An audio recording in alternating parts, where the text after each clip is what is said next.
Hey, look, Pyle. I lied. You know what? Halloween might be over, but we're still here. Everyone thinks because you're a zombie, you don't know good coffee. Well, they're wrong. There's only one brew that gets my seal of approval. Deadly Grounds coffee is my guilty pleasure. The aroma is so intoxicating. It brings all of my neighbors out of the woodwork. Deadly Grounds coffee. Coffee to die for and zombie approved. It's good to get a little deadly. Use the front door! Oh, they're so disgusting.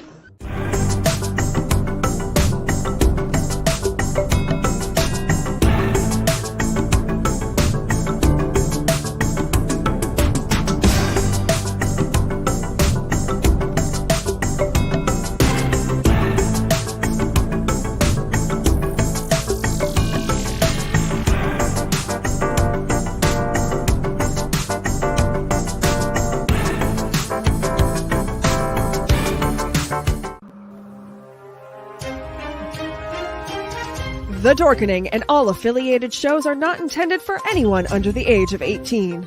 The following may contain discussions or scenes that have adult situations, graphic violence, nudity, strong sexual content, and graphic language. This show is intended for mature audiences only. Viewer discretion is advised. You're watching Tanner's Haunted Secrets on the Outline Network. What they say. Dun, dun, dun.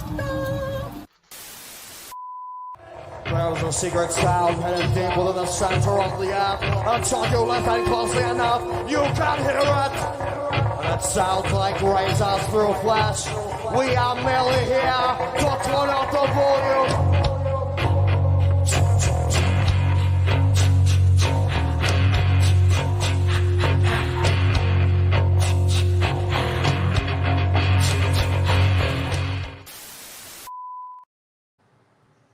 Hello, and welcome to my corner of this freak show we call Chainer's Haunted Secrets. Hey, tonight I am really glad to be back. We have Friday that's going to be a co-host here operating everything. And then we have our wonderful group from Forsaken Forest. And you know what? It's on the OHA list, but I believe it's in Indiana, but we still love them. So, as we get started here, I'm just super excited because this was one of the ones that I would keep on saying, please get on the schedule. Let's get you on the schedule. I got a chance to meet some of your crew, and I was super, super happy to meet your crew. They just seem like they're all wonderful and positive, and when you bring them, you absolutely bring everyone to a function, it seems like.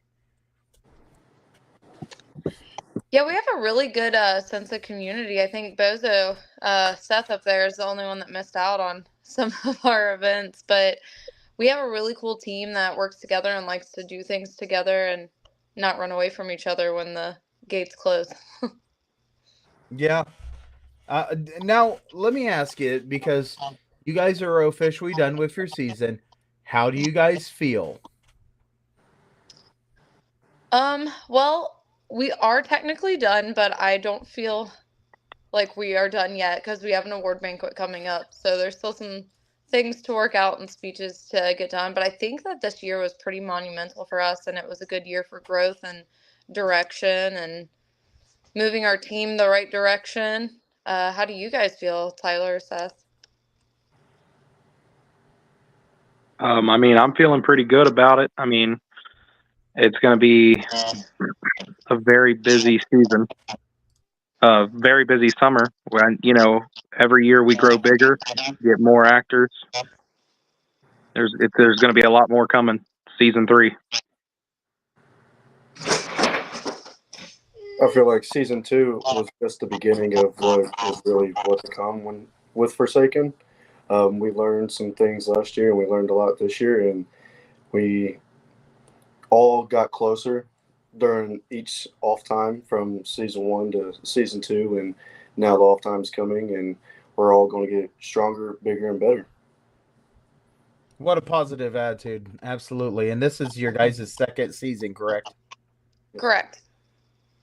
And you guys know that you have more room. You have a wonderful attitude to expand it. But the thing is, you guys are raising your bar so much higher every single second. It's not just every single year because you guys have your second season that you just concluded. But yet, you guys had wrestling at your haunt? We did. We had wrestling, we had fireworks, monster truck rides. We had a lot of cool things going on. I'm surprised Raz ain't jumping in here. He's probably got so much going on at Hell's Dungeon. But yeah, I mean, just hearing the list of all the things that you guys were talking about when we were having meetings and this and that, I just can't believe that you guys have all the room for this and you guys have the whole mentality of, hey, we can do better. But it's not, we're going to be doing better here in the next season. It is, what can we come up with here next week? Yeah, I think that's really the mindset for the whole team. We're constantly talking about how do we get better and where do we go next. Tyler is actually our acting training manager, and I think he's constantly working at new ideas and things as far as scares. And the other side of our team's looking at what events do we do, what pulls people. We did an insane amount of events this year. I don't know that we will throw as many events this next season as we will like honing in the events that did well. Tyler, do you want to hit on anything with kind of the constant flow of actor training and ideation? Yeah, of course. So yeah, I like to take it weekend by weekend. I live a day by day basis. So one of the great things with what I like to do and what we do with our actors is doing live action performance. It's always subject to change depending on the groups, depending on how busy we are, how slow we are, depends on what our actors do. So not only do I act out front and, communicate and entertain people, but I also constantly spend my time running to the back, where our trail is, spending that time with those actors. If we get new people, showing them what part they're doing, what scene, how to use the space around them. And the training never stops. I mean, there's always something to learn. I learn plenty just from the people I work with and the actors that we have. I learn from them. They learn from me. It's constantly evolving, and we always try to do bigger, better, and never, we don't try to slow down or back up. We always try to move forward. Seth, do you have anything to add on that? Yeah, kind of like Tyler said, you never know what you're in for the night when it comes to groups. No matter who you run into, how the customers are, it's just you never know what you're going to run into, and everybody at Forsaken knows how to take care of and scare of everybody.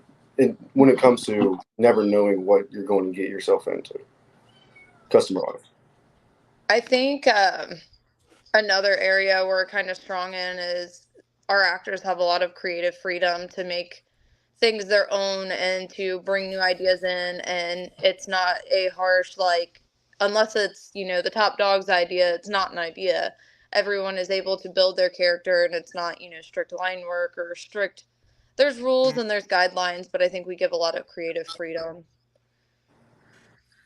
I could say that's an awesome thing because that's what we do at ours. I might be the top dog at ours, but trust me, even I come up with the problem of trying to figure out what's next. And you know what? I want everybody to prove me wrong. Hey, I don't know if this is going to work, but if you can prove me wrong, I'm all for it. I think that's wonderful because honestly, haunts do have that, hey, it's my way or the highway in some haunts. It sounds like you guys all get along together. I know that there is going to be some friction. Always is frictions at haunt We've houses, had our hiccups. I think creative freedom is how you let the actors bring that passion and keep that passion. Right. For sure. But yeah, we've definitely had our fair share of hiccups in every aspect of haunting. Yeah, oh, go ahead. Go ahead. Oh, I was just going to say with what Connie said, I completely agree. The creative freedom we have there is greater than any other place that I've worked up in other haunts, just because we're very open to, like she said, their ideas. Because as a management team, we're not constantly in the back with them. They get to see how the actors get to see how the guests react to what they're doing. So we're very open to them being able to have ideas to change what they say, what they do, where they move, and working with them on, hey, what's your idea? Cool. Let's integrate that. Let's see what we can do. We try not to say no. It's more of yes and see where it goes instead, because we don't want to destroy that creative freedom that they can bring. We actually have an actor portal. It wasn't heavily used this year, as I, maybe like to see it in the future, but we have an actor portal where they can submit idea submissions, makeup submissions, ideas for costuming submissions, and it goes into a form where we can all look at it and chew on it and decide if we want to move forward with it. Which eliminates a lot of phone calls. That's actually a wonderful idea. Now, having something like that, let me ask this question. How many people do you actually have from the person that owns it to the janitor? I'd say we're probably near 70 to 80. Nice, we have quite a few actors. I think we run nearly 60, 65 actors, but I will say I just looked at our actor applications for the season, and we needed 50 paid positions, and we accepted volunteers, but we got 147 applications this year. So yeah, it's boy, I must be doing something wrong. I can't even get that many. That's where we all got to work together, and if someone's a little closer to you, then we can send them your way. Absolutely. So I'm amazed at your guys' haunt. I've not been there. Trust me. If there was more of a open, hi Stefan. If there was more of a open schedule, I would love to come to your guys' haunt. My question for you guys, your haunt is your main thing, Forsaken Forest, but with all the little things that you guys do at Forsaken Forest, what is your favorite thing that is not necessarily the scare haunt?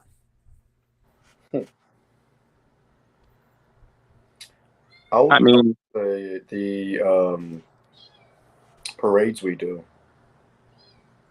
Okay. As actors, I think that's always pretty cool when we do those. Oh, the parades are great. It's a great place to act goofy because you not only can be scary, but you can also kind of be a little bit more family friendly in the way that you can just goof off and have fun with kids. That's one of the best ones. Trying to integrate kids and let them know, hey, yeah, we might be monsters, but we're not monsters.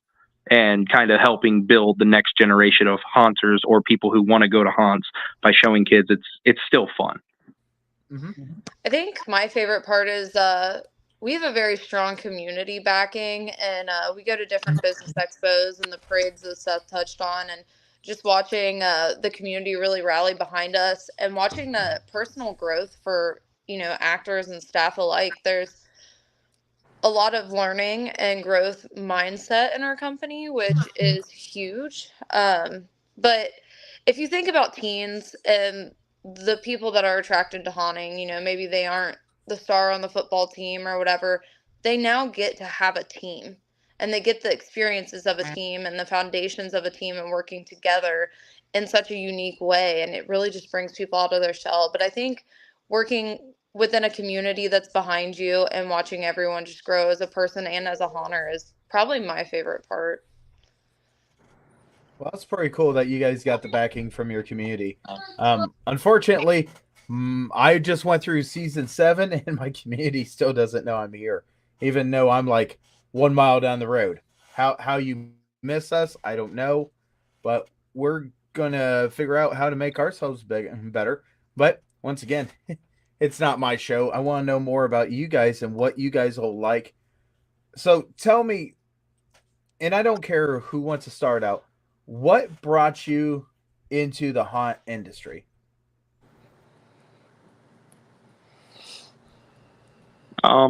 Mine is actually kind of by accident / coincidence, I guess. I had just graduated high school a couple years after, and I was at a county fair, and there was a stand out there for a new haunt that was showing up in the area. And I being an actor, being somebody who'd been through acting school, done theater all 4 years, and was doing community theater, I was like, oh, that's different. That sounds kind of fun. I like going to haunts. Why not try to work at one? So I did that, and next thing I know, 5, 6 years later, I'm still doing it, and I'm loving every second of it. It's where I met my wife, my wife, and I proposed to her at a haunt. We had a haunted sort of kind of wedding, and it's kind of surrounded our life since then. That's awesome. My journey with haunt actually began with me and a couple of buddies. We lived down the road from a screen park, and one of them worked there, and he pretty much asked me, he was like, hey, you ever been to a haunted house? And at the time I was much younger, and I was like, no. And they were like, well, would you want to work at one? And I was like, yeah, why not? Because I've always been a huge horror movie fan, and like the moment he asked me, it was just like the world was just like, all right, I can work with that, and now was my 10th year doing it. Yeah. Mine was kind of like, I guess, a happy accident as well. So I had done modeling and acting, and then I had transitioned into being a circus performer, and I was obsessed with Halloween. And so I was getting this experience, but I just kind of wanted something more. And I like obsessively tried to hit every haunt that I could. And when I was in probably the beginning years of high school, this kid said, hey, my uncle owns this screen park, and I think you should come out and work there. And I was like, no, I don't know. Like, I don't know if that's for me. Maybe I'll try it. And they suckered me into coming one night, and I never left. And my career in the industry just kind of excelled from there. I went from actor to entertainment director to executive director, and it's been a pretty cool journey. That's pretty awesome. Friday, you got that twinkle in your eye. I've been stepping on your toes. You want to ask something. Oh, I have multiple questions, but my first one, I'm actually very curious about. What has been the hardest concepts for new haunters to learn? I would have to say dialogue, like right off the rip dialogue. Knowing what to say and what not to say. It's true. I think something I've seen newer haunt actors struggle with is like accepting the weird and doing things that feel like I'm such a weirdo. Like I look like an idiot right now, but that's like the beauty of haunting. Nothing's perfect. It doesn't have to be. And just getting them to kind of let go of the, well, I'm going to feel weird or I'm going to look weird. I think that's a hard concept to grasp. But then also like you'll get actors who apply and, their resume sounds super good. They've done all this acting, but haunt acting's a totally different beast, and it's not scripted. It's not a continuous, the same product. Every group's different, and there's a lot of improv. So I think that even when we say actors, new actors can still be actors with tons of experience, but unless you've haunted before, it's a whole different beast to play. Yeah, I gotta agree with Connie on that one. Definitely, it's accepting the weird. Because to do something like this, you have to be a little bit weird. And one of the first things I always do with new actors is I always have them scream as loud as they can in front of everybody. And I'd say probably 90% of them don't want to do it, and they get embarrassed. And one of the biggest things I say is like, well, if you can do it in front of, if I can have you do it now here in front of us, You can do it in front of hundreds of people when they come walking through.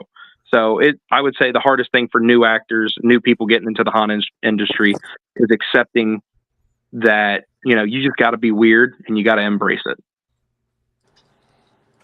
That's true. To touch on what Tyler said there, so we had a job open fair type thing in the spring, and we met in this park, and there was food and whatever. We had all these new people interested in applying for various positions, and Tyler had everyone out there screaming at the top of their lungs in this park filled with other families. I have no clue how the police were not called for this. That's funny. It sounded wild. So my question, since you brought up that, what's your favorite prop? Be a normal prop or be a very odd, weird prop? Because I just found a really terrible prop that everybody hates, especially when I chase them with it. And it's not a chainsaw this time. Oh, I think everyone in here definitely knows what mine is, and it's got to be my 10-foot whip.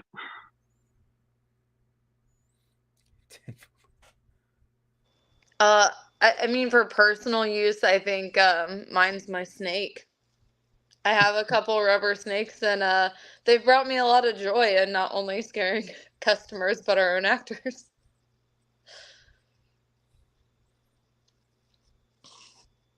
I think I knows what yours is, Seth. I think he said something, but he's a very good mime, because I didn't hear nothing. What? Sorry, buddy. Dude, you really need to put some white paint on. Whatever's going on right now, I can't hear nothing.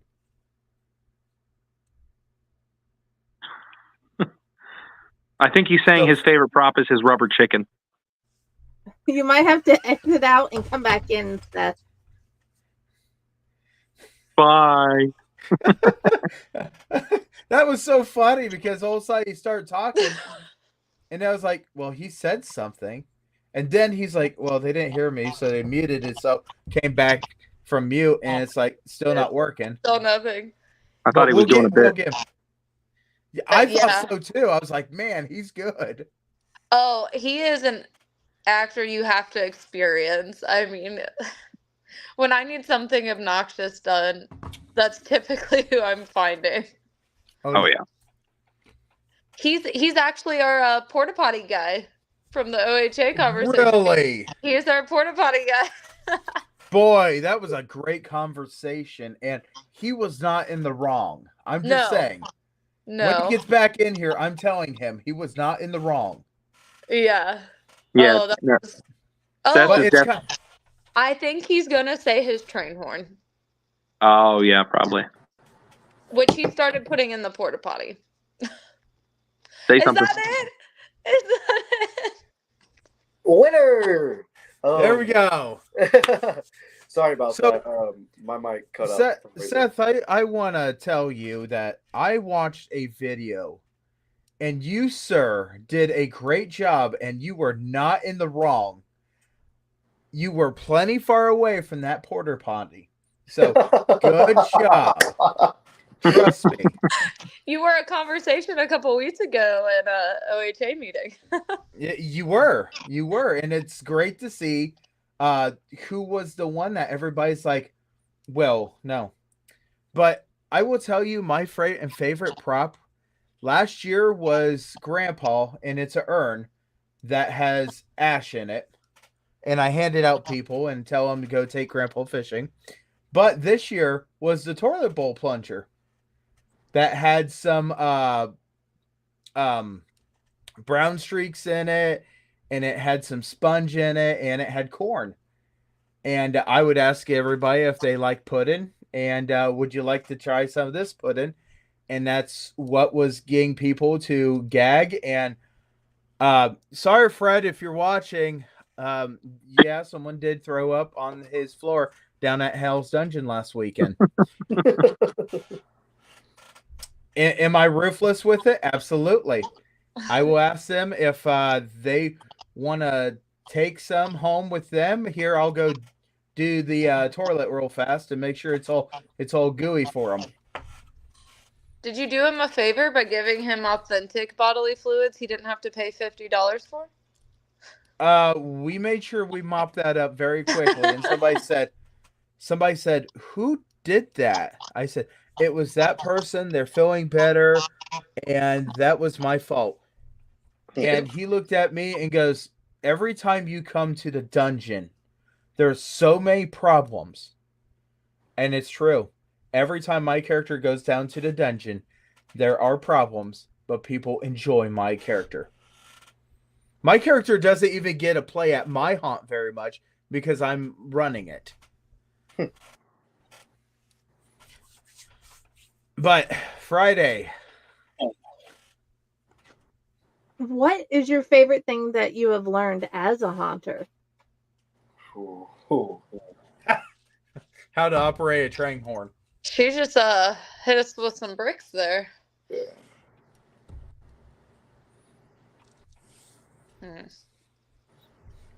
Favorite thing learned as a haunter. I would say since I've become an acting trainer and training other haunters, my favorite thing that I've learned is that victims are probably the most important characters to have, because for a lot of scenes, it wouldn't sell without the victim. Your aggressor wouldn't be as aggressive. You know what? That's absolutely a true point. And it is really hard to get somebody to say, "Oh, I want to be a victim." And we actually have one girl, she's a victim in one of our scenes, and the funniest thing is she's being attacked by a giant spider. And you think she's a prop or an animatronic until she starts screaming and you realize that she's actually a human. Mm-hmm. Yeah, that's one of the biggest things. I've heard a lot of actors come to me and say that they've been told that victims start on the lowest part of the totem pole at a haunt, and then after you put in your time, then you get to be someone aggressive. And I'm like, that's not how it should work. If anything, victims should be one of the most coveted roles, because if it wasn't for the victim, you sell the scene. You're the one screaming. You're the one getting people to, care for your character and be like, "Oh, are they okay? What's wrong with them?" You get them emotionally invested. So when that aggressor does come out, you make that aggressor look so much more dangerous. It's just like watching a horror movie. You don't have a victim in a horror movie. You just got a guy walking around acting like a fool.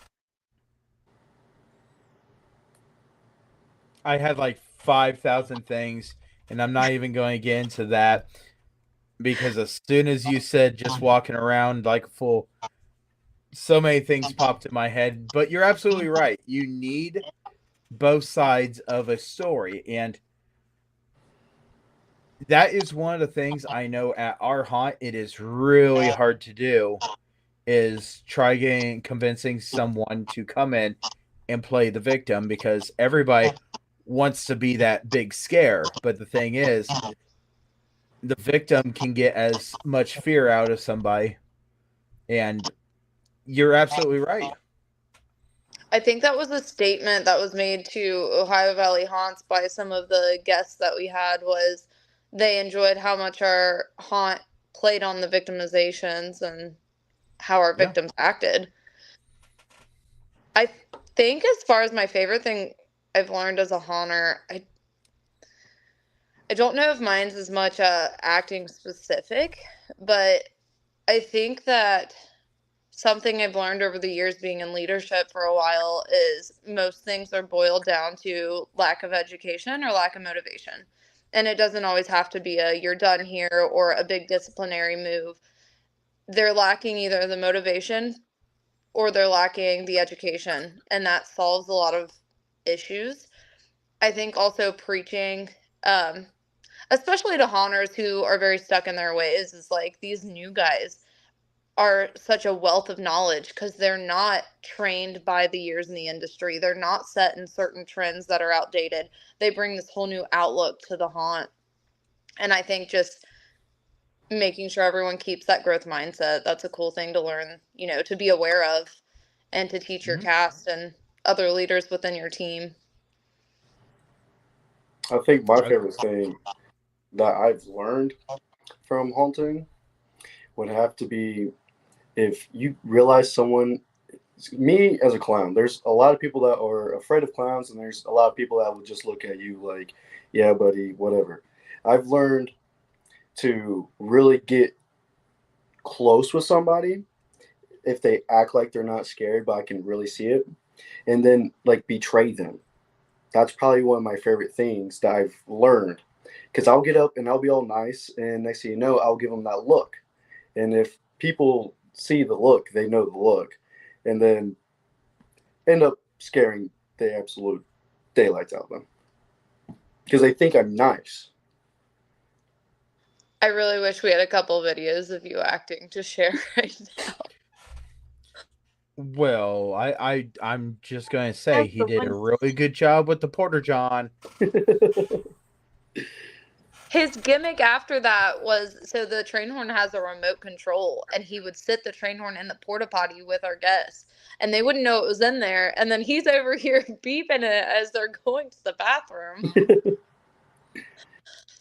That ended up getting a little crazy. Yeah. So we've got a couple pictures here. We're gonna go ahead and pull up. We only got 2 photos, right? No, we have more than 2. I was just wondering if we would start with the photos or the video. There's a lot. I sent a little too many.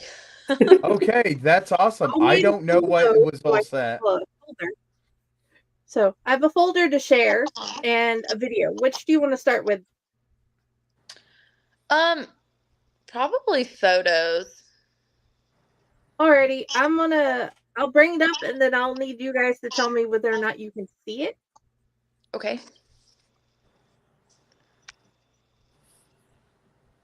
No. Not yet. She's getting it. Oh, there's something. What about now? Oh, there he is. No, dude, that's scary looking. Oh, come on. This guy looks like a goofball. He's a This clown. guy looks like he handles porta potty scares pretty well. I heard he licked a porta potty seat not too long ago.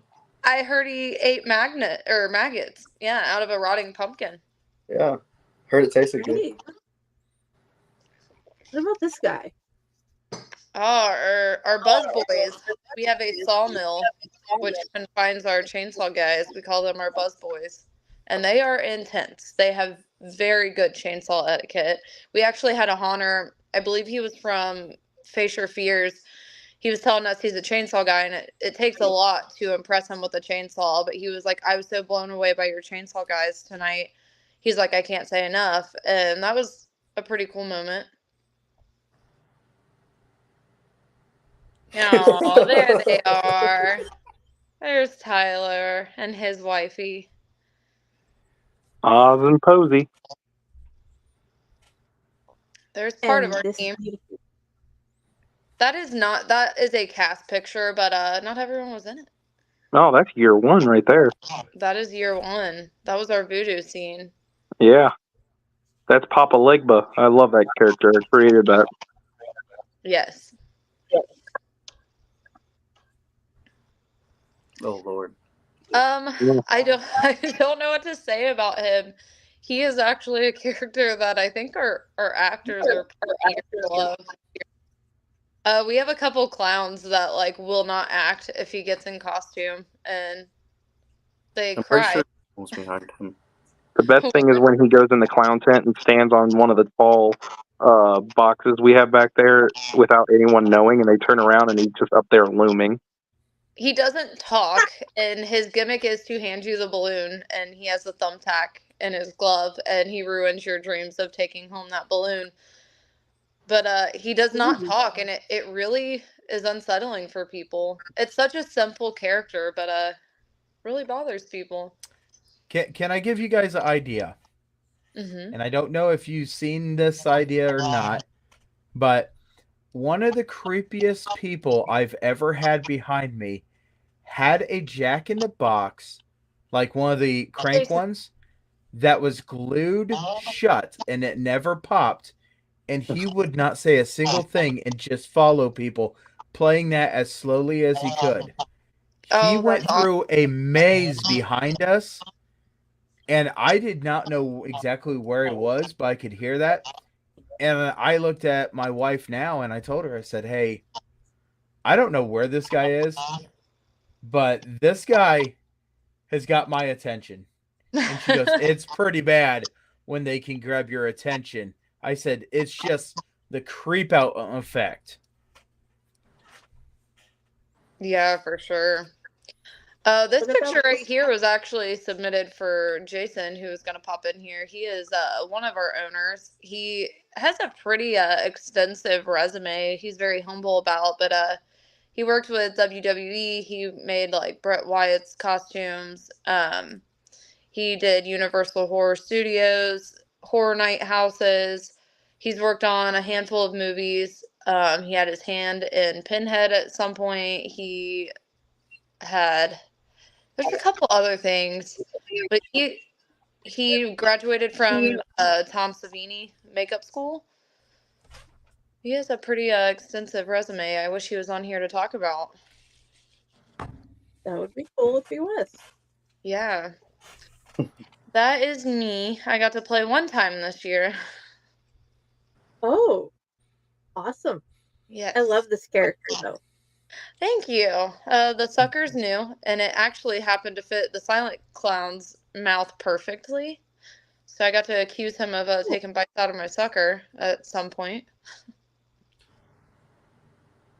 So the totes that you guys have there, do you guys make those into cages?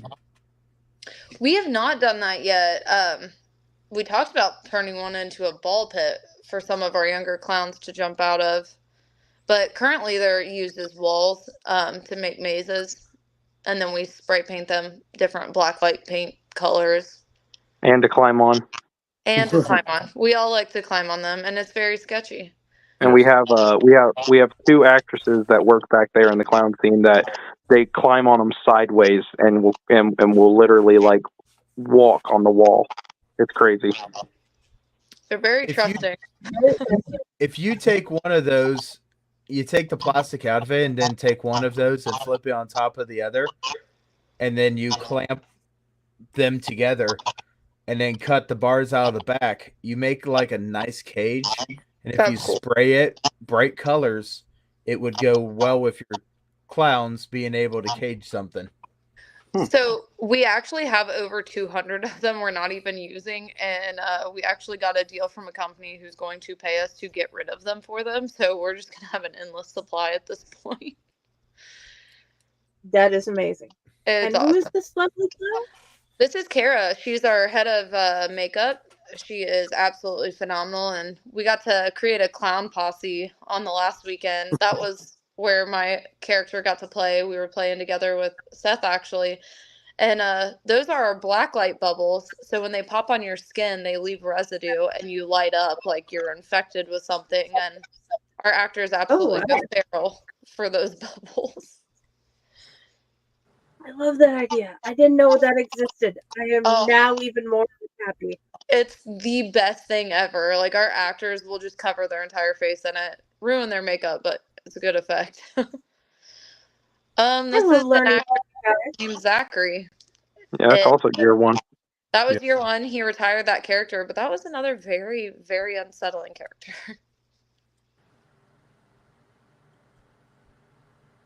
There's Seth again with our monster truck, and we gave those rides, and Seth rode with some crews, and poor Tyler got very sick riding with a group this year. Yeah, Connie. She thought it would be a great idea for people to have monster truck rides with Oz. Well, I can tell you this. There's a very fine line between Oz and Tyler being on a monster truck, and Oz gave up, and Tyler took over, and almost threw up. So, good call. Okay, so these guys were struggling with sales one weekend, and they pay over $600 a weekend to come out with insurance. Like, monster truck insurance is crazy. Right. And I had a marketing ploy that I was like, I wonder if I can set off a competition with our actors, our queue line actors. How many people could they rally at $5 a head to ride a monster truck with them? And Tyler was victim to that while I was handling the police situation from the porta potty. So he gave me a nice middle finger. Oh, this is a very iconic character of ours. He has been playing CU Splatter for 40 years.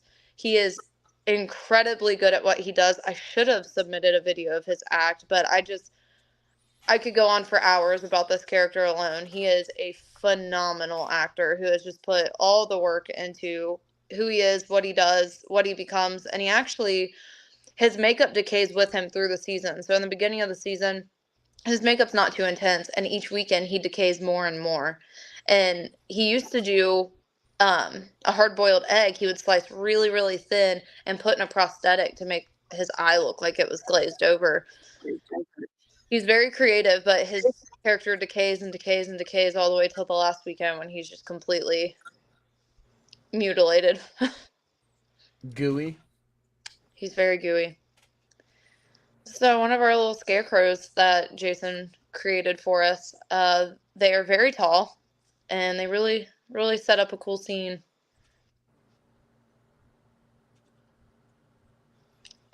Year one. This is the one thing that I am so angry about from year one. We had the most awesome chainsaw scene. I was really mad in the beginning before we opened. I was like, I hate Leatherface. It's just overdone. It's stupid. Like, I was so against it. And once it came to light, it was actually one of my favorite things. I'm very upset it was not there this year, but we would have an actor wave you in. She'd be telling you it's not safe out here. You got to get inside. She'd get you in this cabin, and he would chase you in.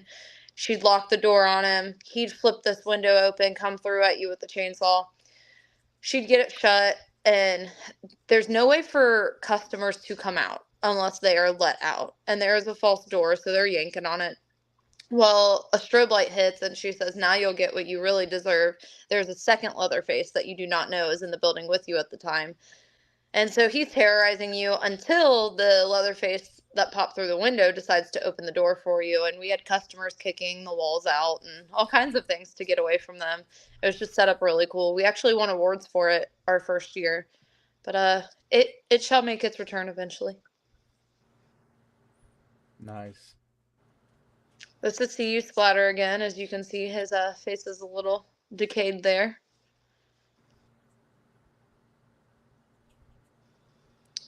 This is our Wendigo.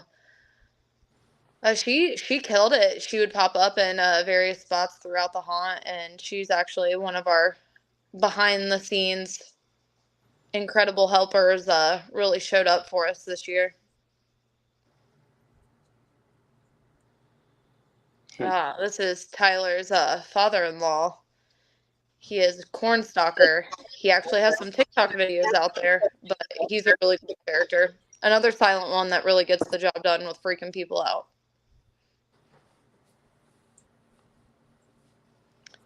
That's Tony. He's one of those that was really cool to watch. He got pulled in the office a lot in the first year or two, and something just clicked for him this year, and he turned into a stellar actor. And he is just really, really improved and shown a lot of growth. And we really wasted him in the beginning of the year in this puppet. And when we pulled him out of that, he just showed up, and he became a killer drill sergeant.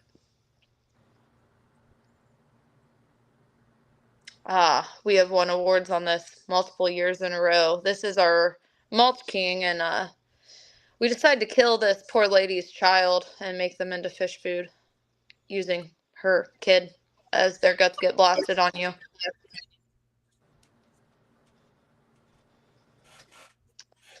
This is part of our military scene.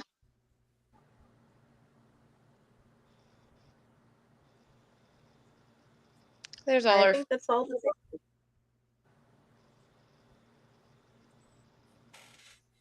See, that wasn't nearly this amount that Gravedigger brought. My gosh, his went on and on and on through commercial, then more and more and more. That's awesome. Oh, hey, I knew somebody was going to talk about Grandpa. I seriously could not be so happy with that simple of a prop that freaks so many people out. And I've taken the time. One Ashley? Ashley is a different urn. It's the traveling urn. It's supposed to go, and there's supposed to be a whole story. Me and Raz are working on getting the backstory, and Ashley will go from haunter to haunter, go to their haunt, and then go from that person to the next person, and you have to write inside on the piece of paper inside of the urn where Ashley went. Now, you can't let Ashley beat you to our haunt. I don't want to. Unfortunately, we had a situation with Grandpa, and I got a feeling that Grandpa is going to become a permanent fixture. At least Grandpa 1 is going to become a permanent fixture at Hell's Dungeon because I can't get the lid off of Grandpa. So we will possibly purchase another one. Oh my! There is a really nice black urn, and my wife is not paying attention. And I'm just going to say I didn't find it on eBay. Hey, Black Friday's coming up. I know, right?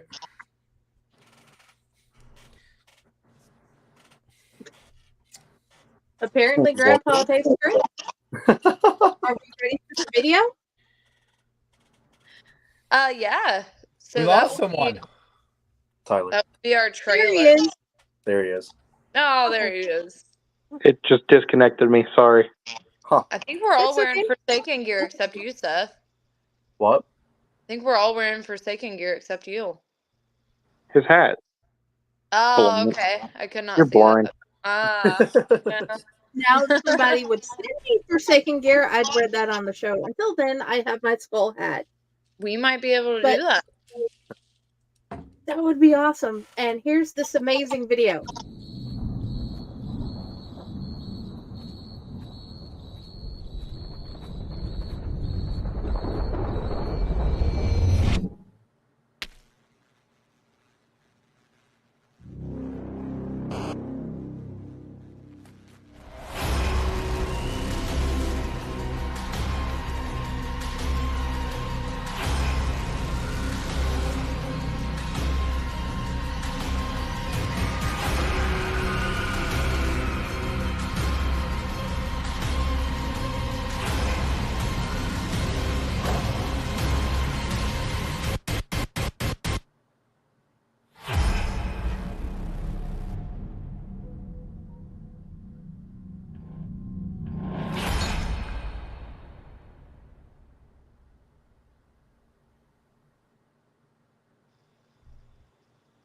I like that video.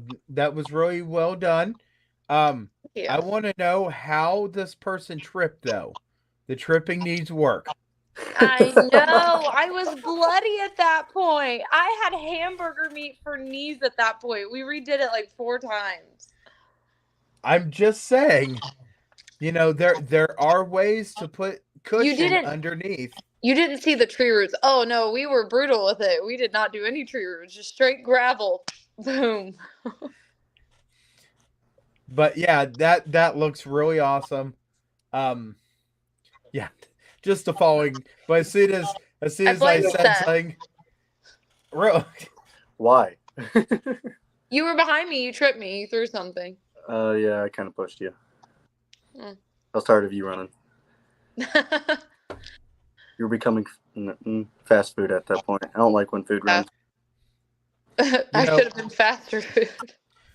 The movie Scary Movie just popped in my head as soon as that whole thing of the cheerleader going, "Oh yeah, oh what am I supposed to do now? Break my leg?" Now you can ask Seth. I was also being yelled at because I had wrist surgery and I was being told that I can't fall on my scar. Yeah. But the dragging out at the end where my body gets yanked off, The film crew was very freaked out by that. Were you still there for that, Seth? No, I left before you guys filmed that.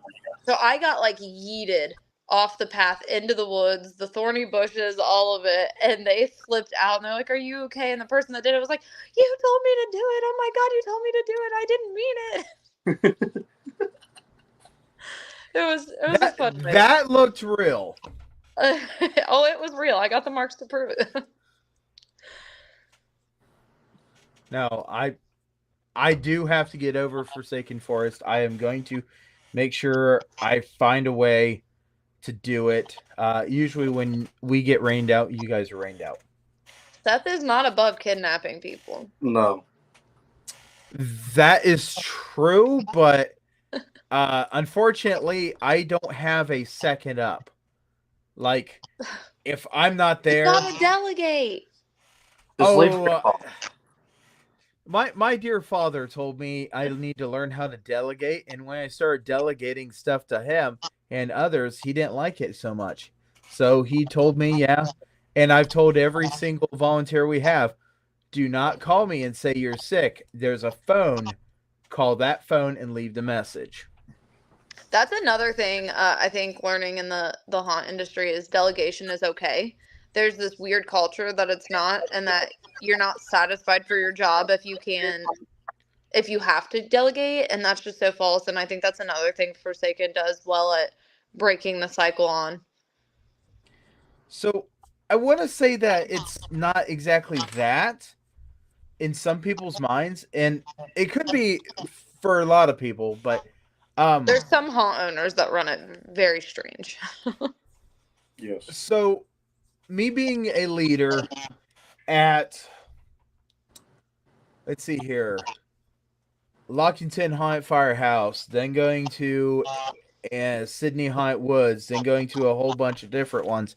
I can say it is one of those things that you have to prove yourself worthy of something. And as soon as you prove yourself worthy, it is hard to give something to someone else in fear that they are going to be your replacement. And I learned a long time ago when we started Chainers, I'm not finding a partner. I'm training my replacements because you're passing the torch. You're not gatekeeping. And that's one of the things, you know. I've done haunting for 20 years. And in the 20 years, I love doing guest acting. I love doing this. I love doing that. I love bringing the newer generations to these haunts so they can go and work together with other haunters and learn stuff. So it's one of those things that, yeah, I totally get it. But once again, who in this industry really looks at it as trying to train the future versus this is something I'm good at and I don't want it to be taken away from.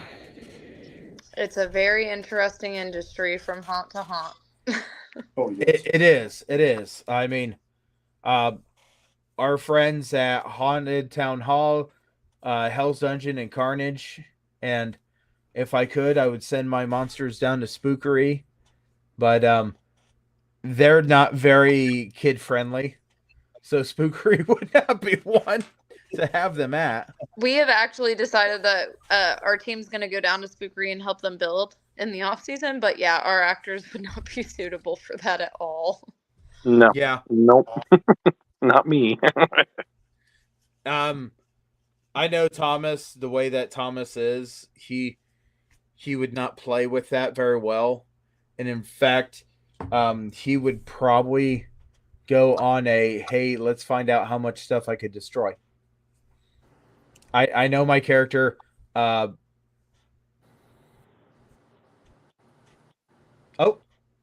Did it work? Oh, nope. There we go. Sad face. Your phone must be dying. It's at 2%. I didn't want to risk losing it.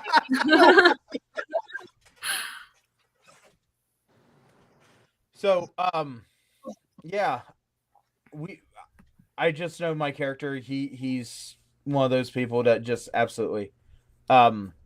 Friday, you're quiet. Yeah. I wanted to know what their favorite improvisation is that they've done at any point in their career. Oh Lord. Behave is what I'm going to preface this with. Oh no, we have a rating. Did you not see it in the beginning? We have 18 plus. Oh, So good. We're 18 plus, so it's okay.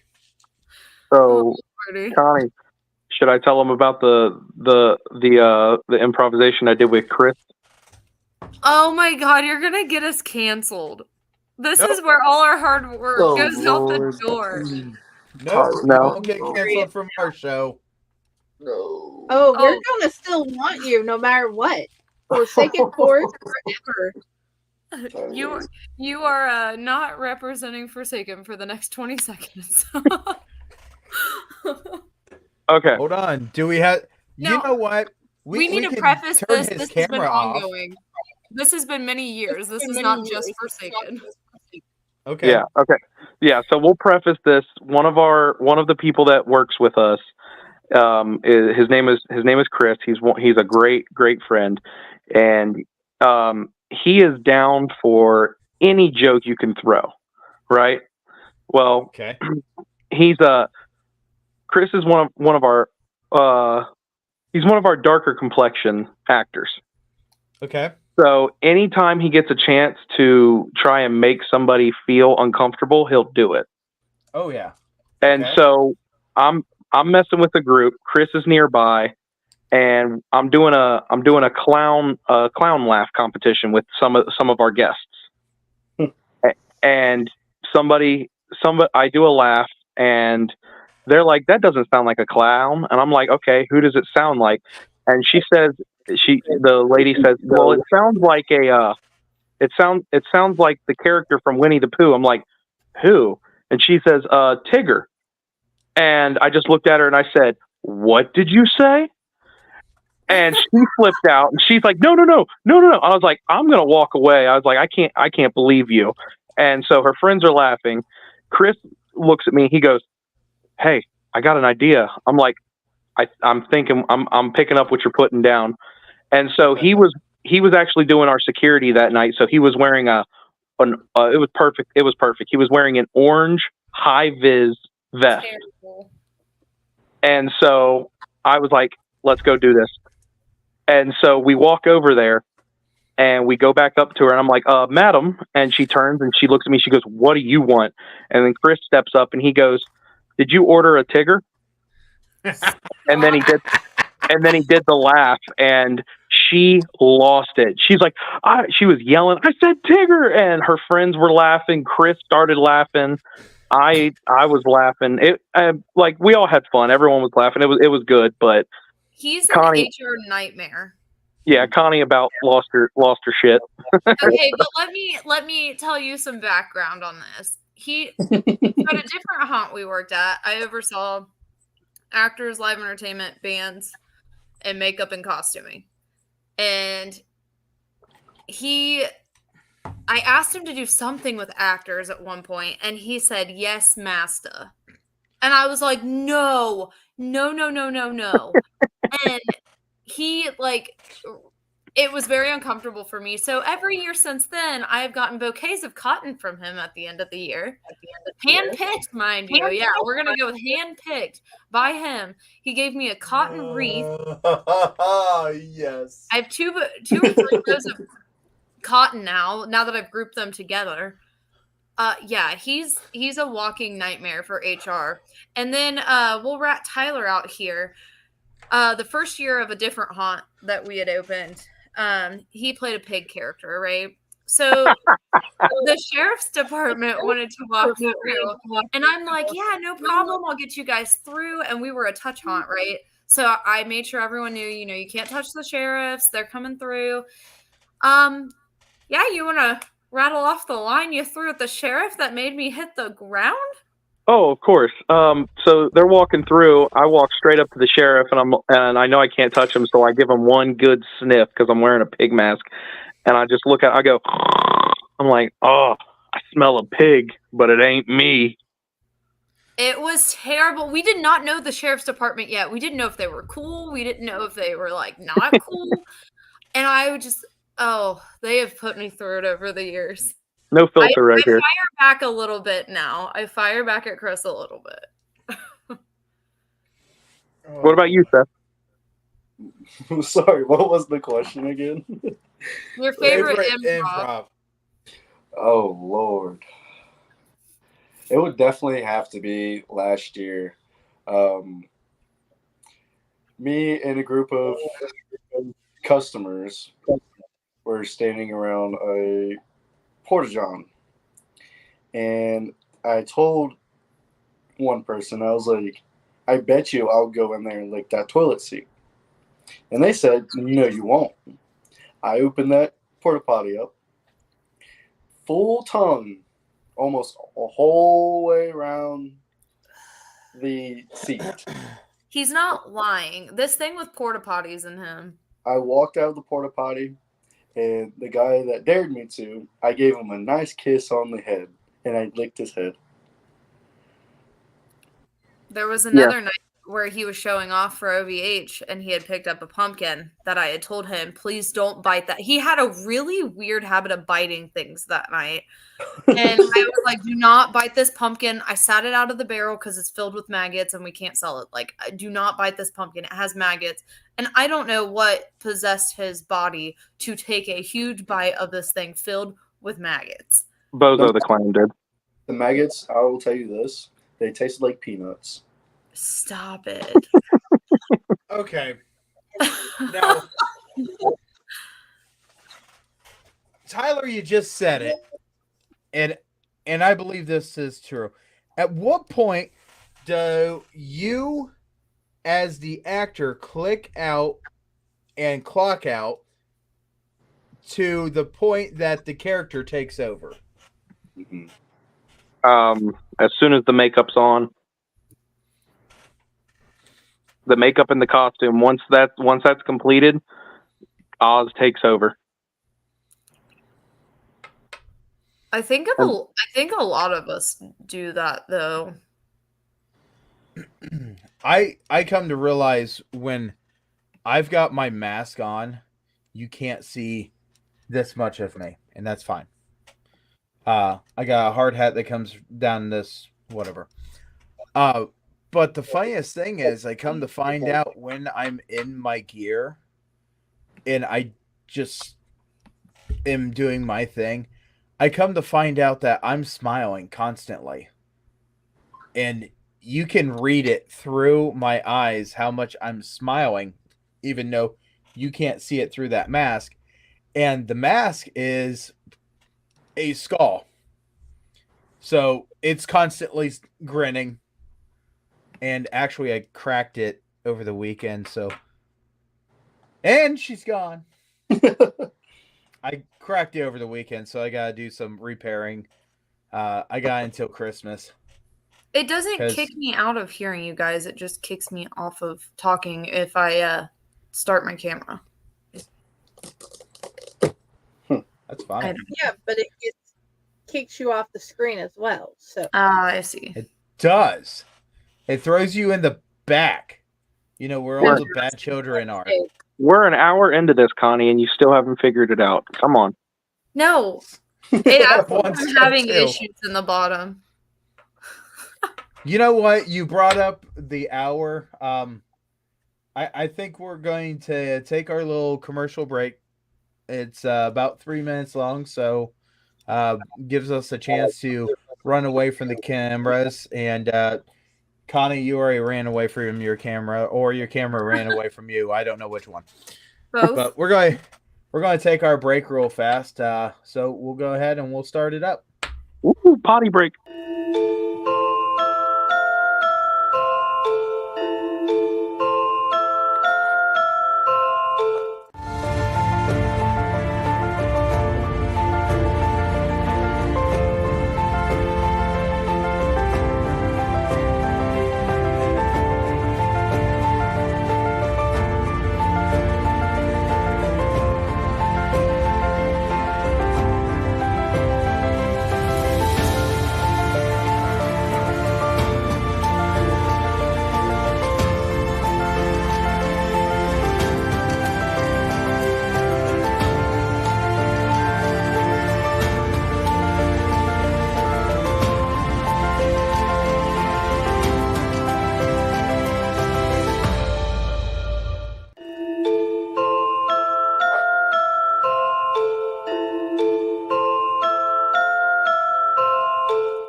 Greetings and shabebans. We are the Retro Reductopus Cephala Podcast, a long-form bi-weekly show that celebrates all the things that made growing up awesome. Yeah, that sounds good, but I don't know what all those words mean. I think what Parasite Steve's trying to say is that on Retro Reductopus, we explore a range of retro goodness, from toys, video games, and movies, to cartoons, and even snacks and school lunches. Oh. And we do it all with a positive spin, a slew of killer guests, and some very adult language. And you know what else is cool? No. This crazy show is part of the Door King Podcast Network with new episodes every Tentacle Tuesday. What's that? And if waiting 2 weeks for a new episode gives you a sad, know that we drop bonus episodes all the time, like the off-format Crow's Nest and an interview series we call The Brig. You can listen to Retro Reductopus on Apple Podcasts, Spotify, Stitcher, or any app that's cool enough to carry the only show that celebrates all the things that make growing up awesome.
And we're back. Well, some of us are.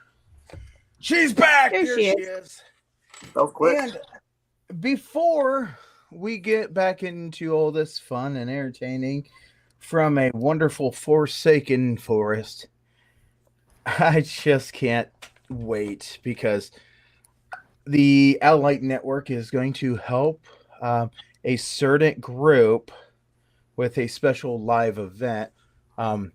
I don't know who the group is or anything like that, but more details are going to come because you'll be able to watch it exactly where you're watching it here on Chainer's Haunted Secrets. We are going to have a special OHA one, and I'm excited because this is to find out who gets all the awards, and I know as a haunt owner, it is so hard to figure out who gets that award. And it might change because I got hounded at a OHA meeting. But I'm sorry. I'm not president yet. Listen, there are two people that deserved it so much, and it broke my heart to submit one. And I agree. I agree. Trust me, it is really hard to look at somebody and say, who deserves it? Who doesn't deserve it? And trust me, you guys had very valid points, and as it continues, maybe the valid points will bloom into something totally different, because honestly, like what you guys said, it is really hard to sit down and pick that special person. Well, and it was so clear. It was clear as day until you guys had to throw in their staff could be nominated too. It was so clear when it was just actors. Well, yeah, absolutely. Make it clear as day and then throw some mud in there, and then it's not so. And then why don't you go get yourself a water filter, then you'll make it clear again. But yes, OHA, I do. Before tomorrow. You're going to get a thing up tomorrow? Yes. Today I just didn't have enough time with fighting with the stupid thing to make today's event work. No. Oh, yes.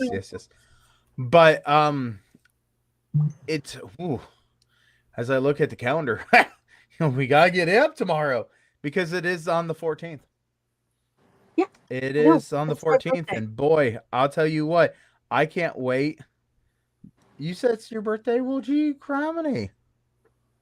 I get to celebrate it with haunters. How better You're gonna else could I celebrate your celebrate my birthday birthday? with a whole bunch of haunters. Yeah, you're right. But OHA, wonderful group. Absolutely love being part of the OHA.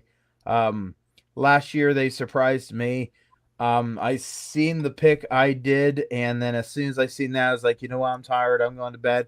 At the end of the OHA awards last year, I got so many phone calls. I got so many this and that. And it was just because I got an award and I knew nothing about it. And I got so many messages telling me congratulations. I finally called somebody. I said, dude, do you know what time in the night it is? Yeah. I was sleeping. What's going on? Well, everybody's congratulating you. I said, for what? Well, you got an award. I said, for what? OHA did pick me as their top hunter for the 2023 season. And this is a award that is given not because I am the top hunter out of all you people and I'm the scariest, even though I can hold my candle very well. It is actually because I have put so much time, effort, and soul into the OHA, and they said they had to do something, and they just chose me to be the top hunter of the year, and we're going to see who can dethrone me. Good luck. Anyway, going back to this, because enough about me, and let's talk about you. So, Friday, I know in that massive, wonderful mind, you have something else you want to ask because I just know how you are. And the thing is, the questions that she comes up with is true questions because out of everybody that's on here, she's the only one that does not work at a haunted house or in the haunt industry. No. Interesting. I do want to ask, is Friday your real name? No, my real name is Jennifer Elliott. Jenny is my nickname. Friday, I had gotten from the book Friday by Robert A. Heinlein, and I loved the character and how she fought to reach the state where she ended up with a family and a safe place to be. And it was a beautiful story, and I just liked the character transformation, so I stole it. That's awesome. So that is, I think that is the complete opposite meaning of what a Friday would mean for haunters. It is not the calm, beautiful thing. It is anxiety.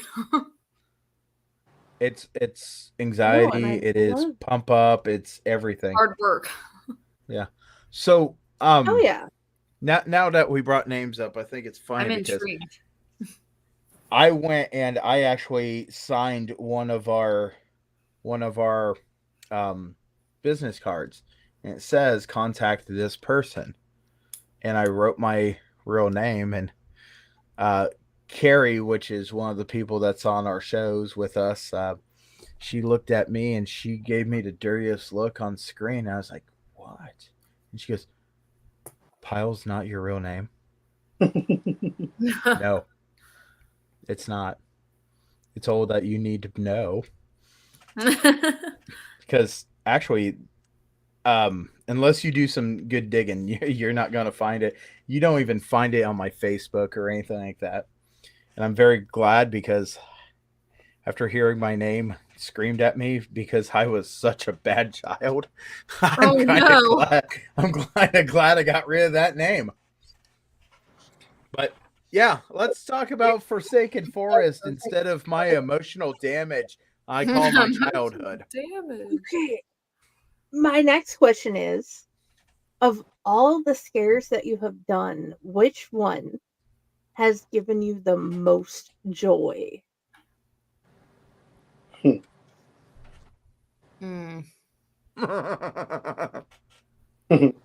I know there's one that you might go back to in your head. I'm like, I want to reach that level of the person being that afraid again. I have one that pops into mind. I don't even know if it's my top one, but there's one that just always stood out to me. And it was a chainsaw scene I was in. I was the victim, but we would we had a lot of different variations of it. Sometimes I'd steal the chainsaw or they'd get me, whatever. So it was me and this other actor, and it was just scare after scare. And this grown man was just terrified. And at one point in the scene, we ditched the chainsaw, and I get under this pine tree and slide out with this metal pan. And he hits the ground, and he's in like a crab walking kind of stance. And he's going backwards, and I'm crawling towards him, and he just pisses himself and floods the gravel in front of me. And I was like, oh no. And I like scurried backwards to miss bodily fluids. That always stood out to me. This guy was just traumatized. And I'm talking like grown man.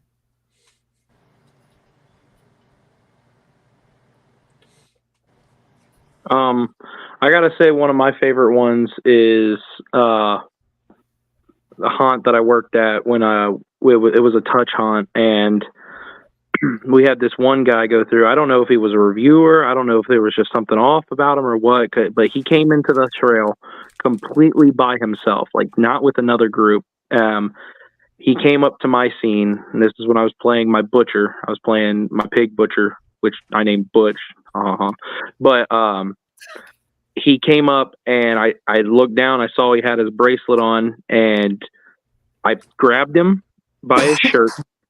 And he was small enough that I literally picked him up, feet off the ground, walked him over to the shack that I had, and I shoved him into the wall. And I basically got in his face, and I said, you think it's real, and in my voice, I said, you think it's real smart coming out here by yourself? And like, I don't know if I took it too far or not, but like, I got close to him, and I whispered to him, I said, you're out here alone. There's no one else here with you. I can do whatever I want, and they'll never find you. And then I took my hammer and I smacked the wall next to his head, and I let him go. And like, his eyes just completely glazed over. He like went from like shaking to like that dead stare. Like, I don't know. I think I might have broke his brain, because as soon as I let him go, like a robot, he turned and just walked through the trail, didn't even stop in the next scene. He walked right past everyone. And like, until, that was probably the best scare though, because people started radioing on the radio, like, hey, what's wrong with this guy? He's not reacting to anything. And I'm like, I think I broke him.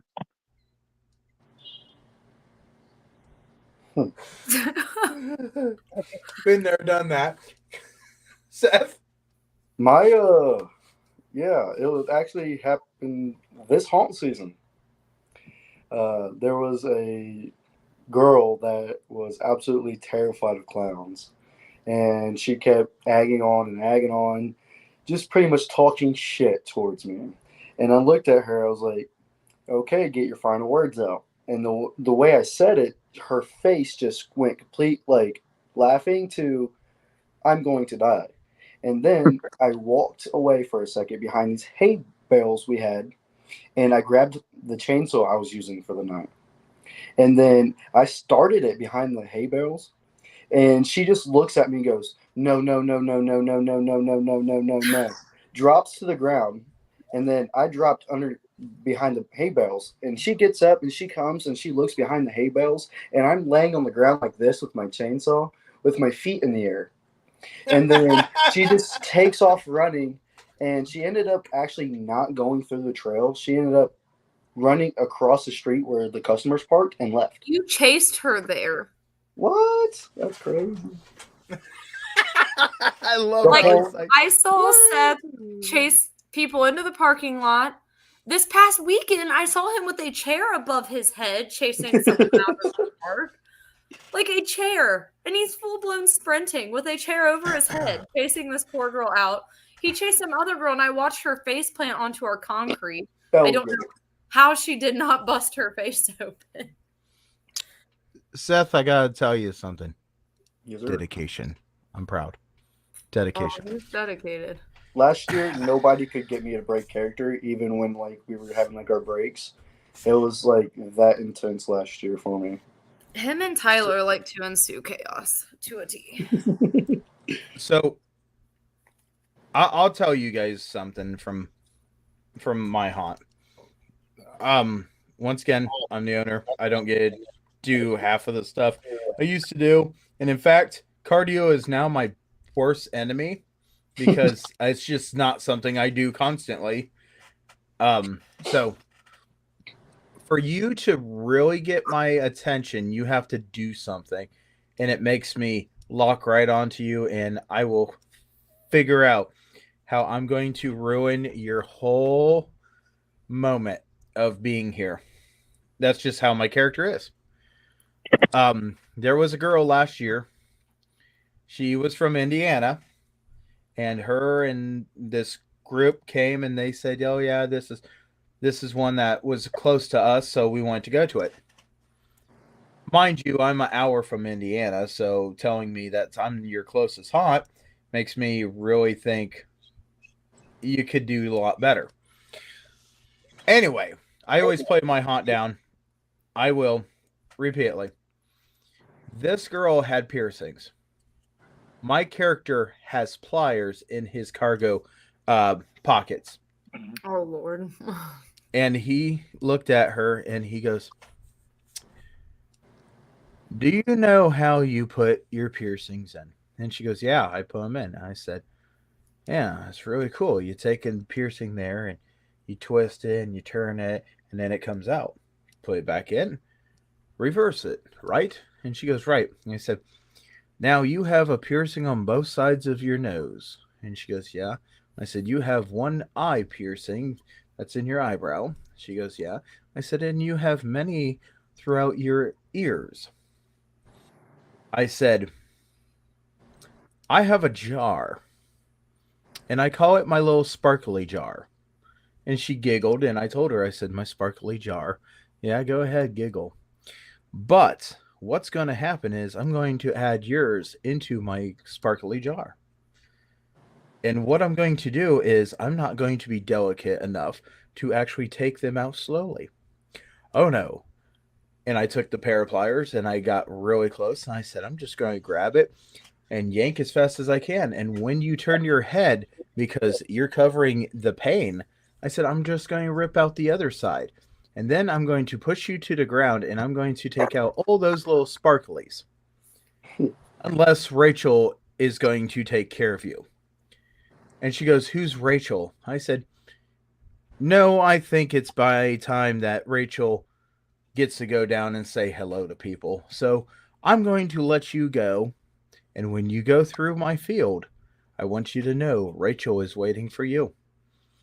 So she gets down there and she is absolutely staring at everybody and trying to figure out who Rachel is. If you don't know me, you don't know my character, Rachel is the name of my chainsaw. It says Rachel right down the bar. You can't miss it. It's a bright green bar and it says Rachel. And as soon as she got down, I told the other chainsaw, I said, and he goes, "If you're down here, this one got your attention." I said, "She said she wasn't scared." And he goes, "That was bad.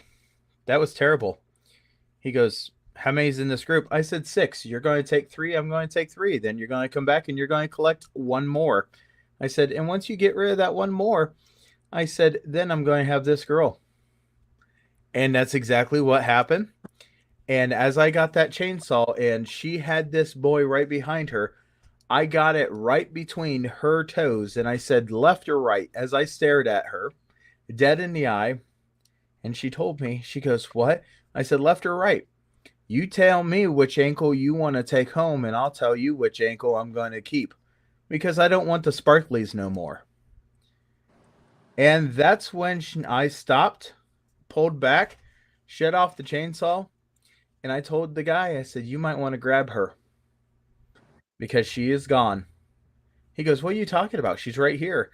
I said, "Oh no." And she hit her knees.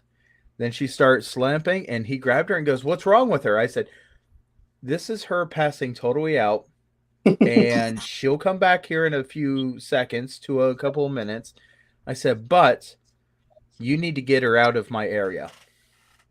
He picked her up, brought her up to the front, and started going, "Hey, 3 inches from her face." Told him, I said, "Dude, you get away from her face or she's going to not realize it's you and she's going to think it's me and she's going to go right back out and that light bulb's gone again." And he backed up, and finally she snapped out of that, and she said, "What happened?" And I said, "You totally passed out. Here's a bottle of water." And she goes, "Who are you?" "Oh, yeah.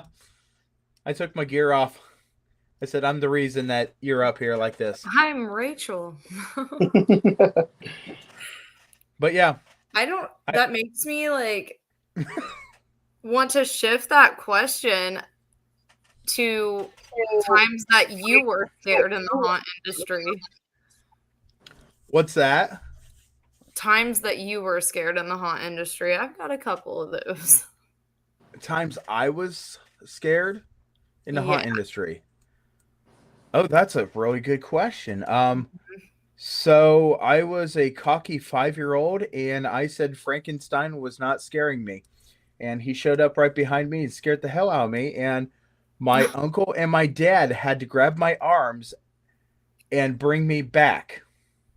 And I learned a whole new respect for a 8-foot Frankenstein. I think mine definitely happened at other haunts, but Tyler will perk up on this one.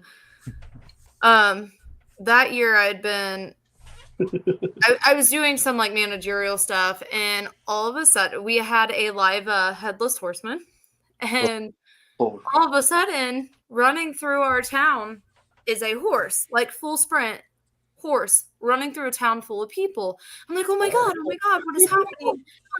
I didn't know if it was the extra horse, whatever. No, it was the horse that had been back on the trail. And so I'm trying to catch this horse with a couple other people. We get the horse caught, and then I hear it over the radio, like the horse trampled people, the horse trampled people. Now, mind you, I'd begged these people to build a fence between the horse and the trail, and they said, no, it takes away the effect. Well, this horse snapped one lady's neck and trampled 2 other people. And I think that was a very scary moment in my haunting career. And then there was another moment where I was having to rip a girl's shirt off and do CPR, and she's coming back to life 4 different times, and her literal like death gurgle last breath happened 4 times in a period of what seemed like hours, but probably 15-20 minutes. And in between her coming back to life, she was trying to fight me, and she was much bigger than me. She could take me out. But yeah, those were very scary moments for me. So I think those were the worst moments for me in the haunting industry. You know what? When you asked that question, I thought you meant like a person actually scaring me, not a situation scaring me. I can't think of a person like necessarily scaring me in a way of like being jump scared, other than like my first haunted house. I was 3 years old. My parents thought it was a good idea to take me to a haunted trail with my twin brother, and I remember kicking the shit out of my dad. He was beat up by the end of it, and I remember thinking, only one monster apologized, the rest of them are rude. And it ruined my twin brother. My twin brother doesn't really do haunts as much anymore, but I made a career out of it, so I guess it could go either way. So, Connie, I have a question. Mm-hmm. So, you remember last year, right? Mm-hmm. When you hid in the swamp? Okay. If we want to talk about actors being assholes, we can dive into that. No, okay.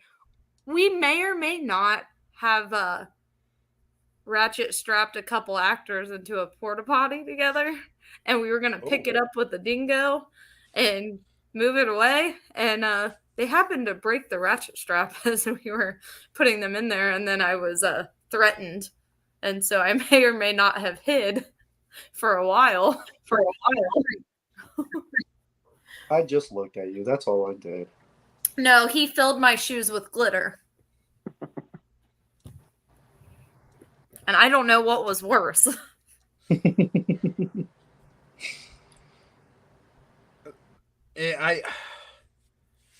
could tell you a story about Lolly. There was a clown that was called McLovin, and there was a clown that was called Pyro. Both of these clowns thought it would be funny to mess with Lolly. Lolly is a chainer. Lolly is now my wife. But I don't have to worry about nothing because Lolly freaked out the one clown so bad that he brought her barrel back, he put it back, and he apologized, and he will stay totally away from her. But Lolly's character had a baseball bat. She came down, and when her scene was interrupted because there was no barrel, she was mad. And she got there and she yelled, "Where is my barrel?" And here I am looking at McLovin, and I said, "What did you do?"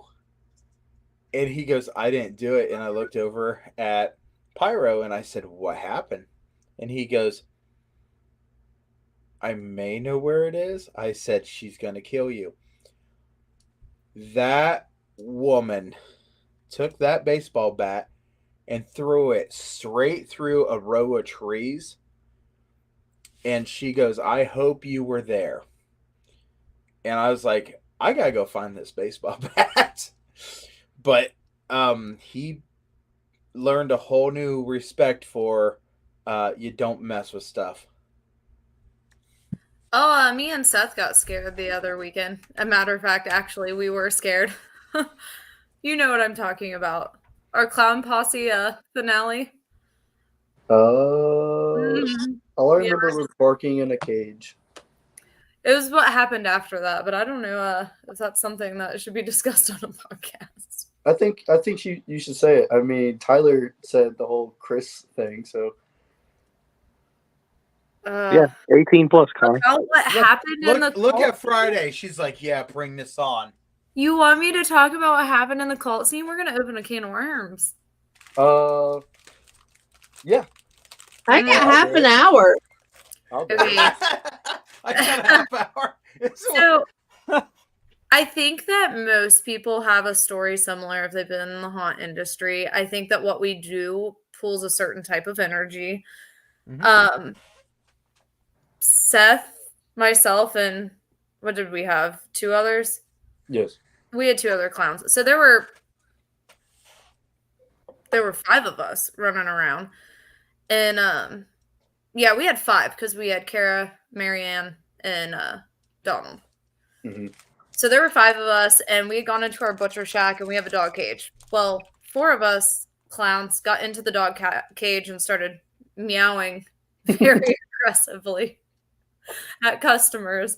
And I mean, like, Seth, you could probably do your meow. That was the funniest one. But Which one? I don't know. Apparently. Oh no, it was more. I said meow. Then I meow, meow, meow. It was, and like he demanded respect. He would say, "I said meow," and it was very out of hand. It was very chaotic, but we were having a blast, and we ended up piling out of the dog cage to go terrorize a different scene because we were going scene to scene as kind of like a prank night with our clown posse because a handful of us don't normally get in costume, so we were having fun. Well, we went into our cult scene, and there's a sacrificial table, and there's a statue behind it that I didn't remember being there. And I looked at Seth, and I was like, "Is that an actor? What actor is that?" Because it had black curly horns that went to the back of its head. And I was like, "We don't have an actor like that. Who is that?" And Seth, was it you that picked up a handful of rocks? Yes. Okay, so he picks up a handful of rocks and pelts it at this person. It doesn't move. And I was like, "Who the hell is that?" And like, I'm demanding it at this point. I'm like, "Who is that?" And I'm freaking out. This thing went from having black horns to having a clown mask. And me and Seth looked at each other and we're like, "We have to leave." There's something really uneasy about whatever was happening. And it got a clown face. And then it turned to a human face. And then I don't know what the hell that last face was, but we had to book it out of there. And I still can't explain to you what we witnessed. I have goosebumps right now, but something was not right. And there was no statue. And then Seth informed me that's actually a Virgin Mary statue that's supposed to be there. It was not. It was definitely not. I know what I saw. Seth saw it too. It was not good news. I don't know. Really freaked me out. And then an actor asked me the next day, he was like, hey, were you in your secret hiding spot? Because I like to hide on top of things, and only the actors in those scenes know where those hiding spots are. And he was like, I swear you were crawling around on the roof. And I was like, I did not get on any roofs. And he was like, oh, okay. I was like, all right. But I've chased a couple kids through our haunt and never caught up to them before they were gone. It's been interesting. I don't know if something's tied to the wrecked vehicles we have back there or if it's just the energy we're pulling, but it's not the first time, and it's multiple accounts, and we have doubters of certain activities that no longer are doubting. And I really contribute it to the energy that a haunted attraction brings, because I've had certain experiences at multiple locations. I mean, at a former haunt I was at, they got it on an EVP that this thing was demanding me and that it wanted me on some EVP. That was a little unsettling, but I was like, yeah, you guys rigged that. And that's what Well, that was before the entity got to know you. That's why. yeah. Yeah. Well, then there was my first haunt ever. I was in my scene. And now, mind you, there were multiple deaths at this location. Seth knows. Multiple deaths at this location. And I was talking to the witch that was in her cabin, and we would always talk through this little peepee hole. And I was like, I gotta go to the bathroom. And she said something like, me too. And I jumped around through the door to like say something to her, and she wasn't there, but I know I was talking to somebody. Yeah, just I guess those things genuinely scared me. Like, me and Seth definitely bolted out of that trail that night, and we did not go back in.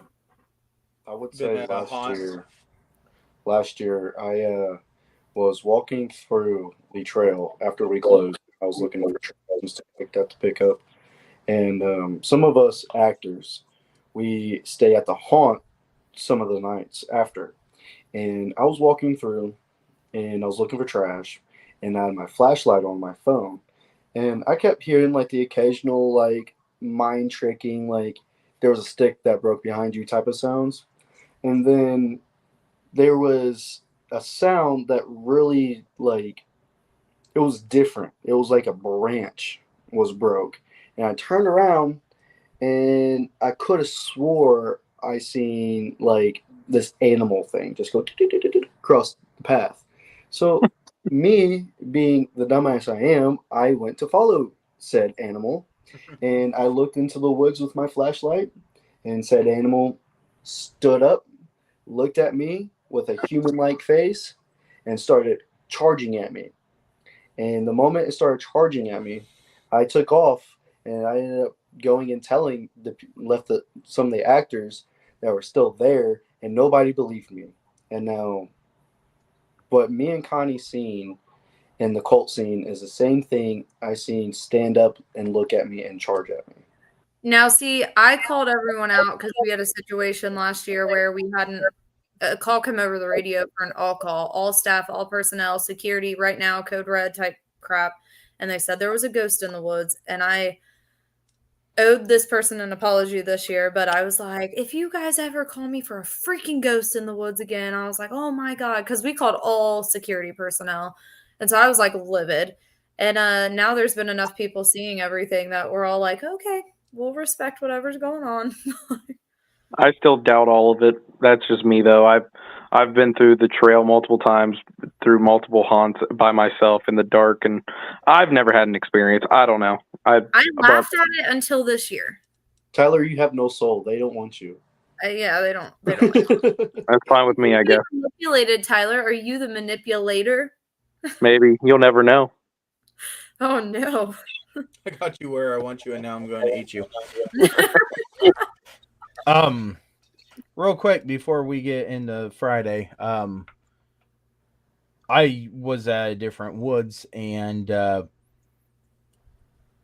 once again, Lolly was before my scene, and she made a comment, hey, here comes somebody. I don't know who it is, but I said, okay. And she yelled back at me and said, they're booking it. I said, okay, so it's one of our haunters? And she goes, I don't think so. And she's like, I'm looking at this person, and I can tell that it's not one of our characters. It is totally blacked out. We don't have a blackout character. I said, Okay, well, they get past you. I've got them. And she goes, okay. Total blackout person runs right past her, gave her like the worst feeling in the world. Half of the blackout person runs past me. And I told her, I said, time for a break. And she goes, absolutely. We walked out for a second. And I looked over and I said, you know what? We're going to go down to the Laughing Boys. We went down to the Clowns and I said, we just had a shadow person run right past us. And he goes, oh, yeah? And I said, he was half when he got to me. And he goes, yep, we had one 2 weeks ago. They're running down our paths. Don't know what's doing it, what's anything. Who's but pulling yep, it? it's the darkest black you could ever see. And I just got the legs. I didn't have the top. I had the bottom. And I was going to grab this person, but this person was halfway already gone. Yeah. Yeah.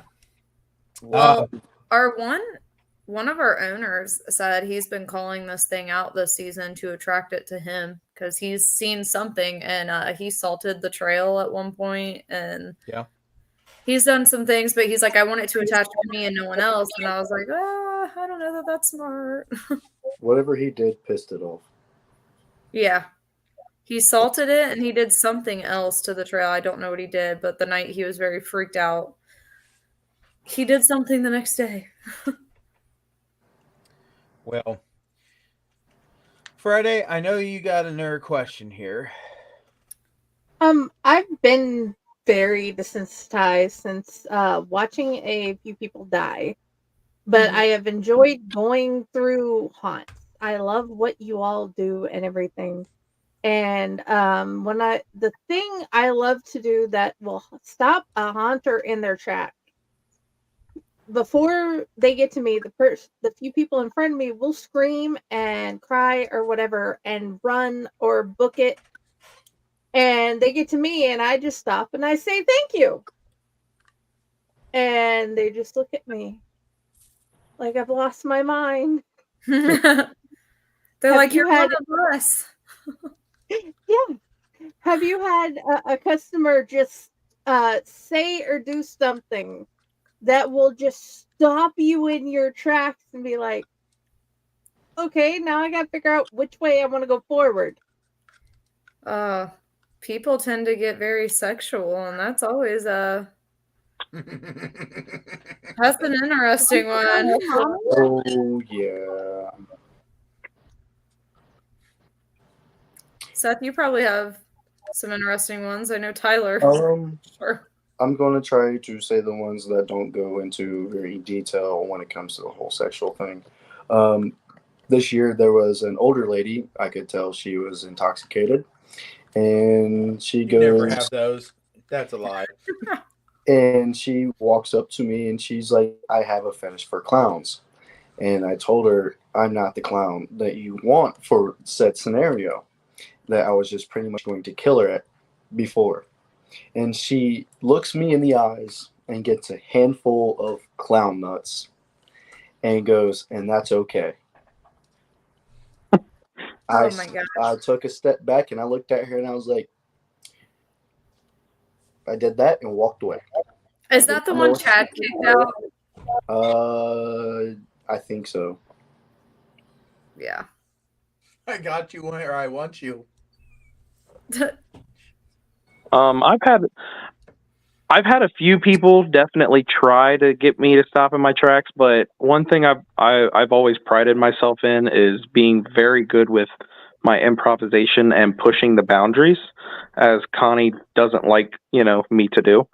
It's funny when you're not the one that has to talk to the customers if it's not well received.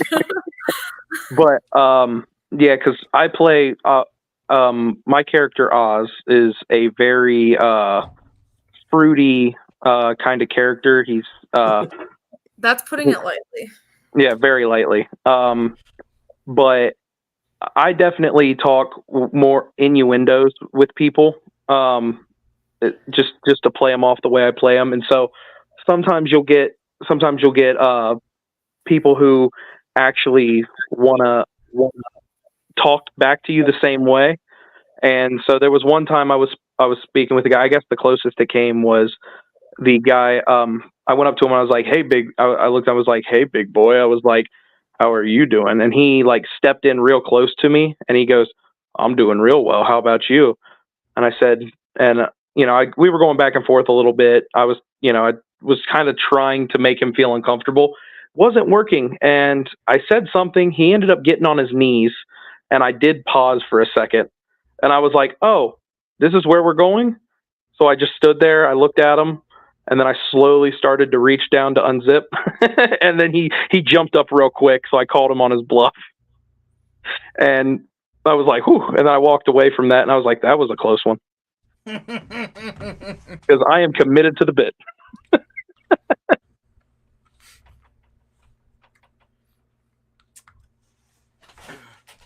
So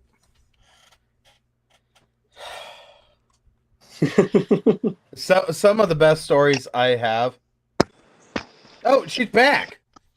I got my phone charged. Oh. So a lot of my stories are from Sydney Haunted Woods just because that's where I was an actor and I was an owner. We had this little girl. She was so freaked out by me. And she goes, "Jesus is with me. Jesus is with me. Jesus is with me." And I looked at her and I got down and I said, "He's with me too." And she goes, "No, he's not." I said, "Yes, he is." And she looked at me and she goes, no, he's not." I said, "Oh, yes, he is. Jesus loves me as much as he loves you." Her grandpa or her dad, don't know what he was to her. I hope it was grandpa or dad. Pulls out a little Gideon Bible and says, "Have you heard the word?" And I just turned and I looked at him and I'm in costume and I go, "Yeah, there's cookies."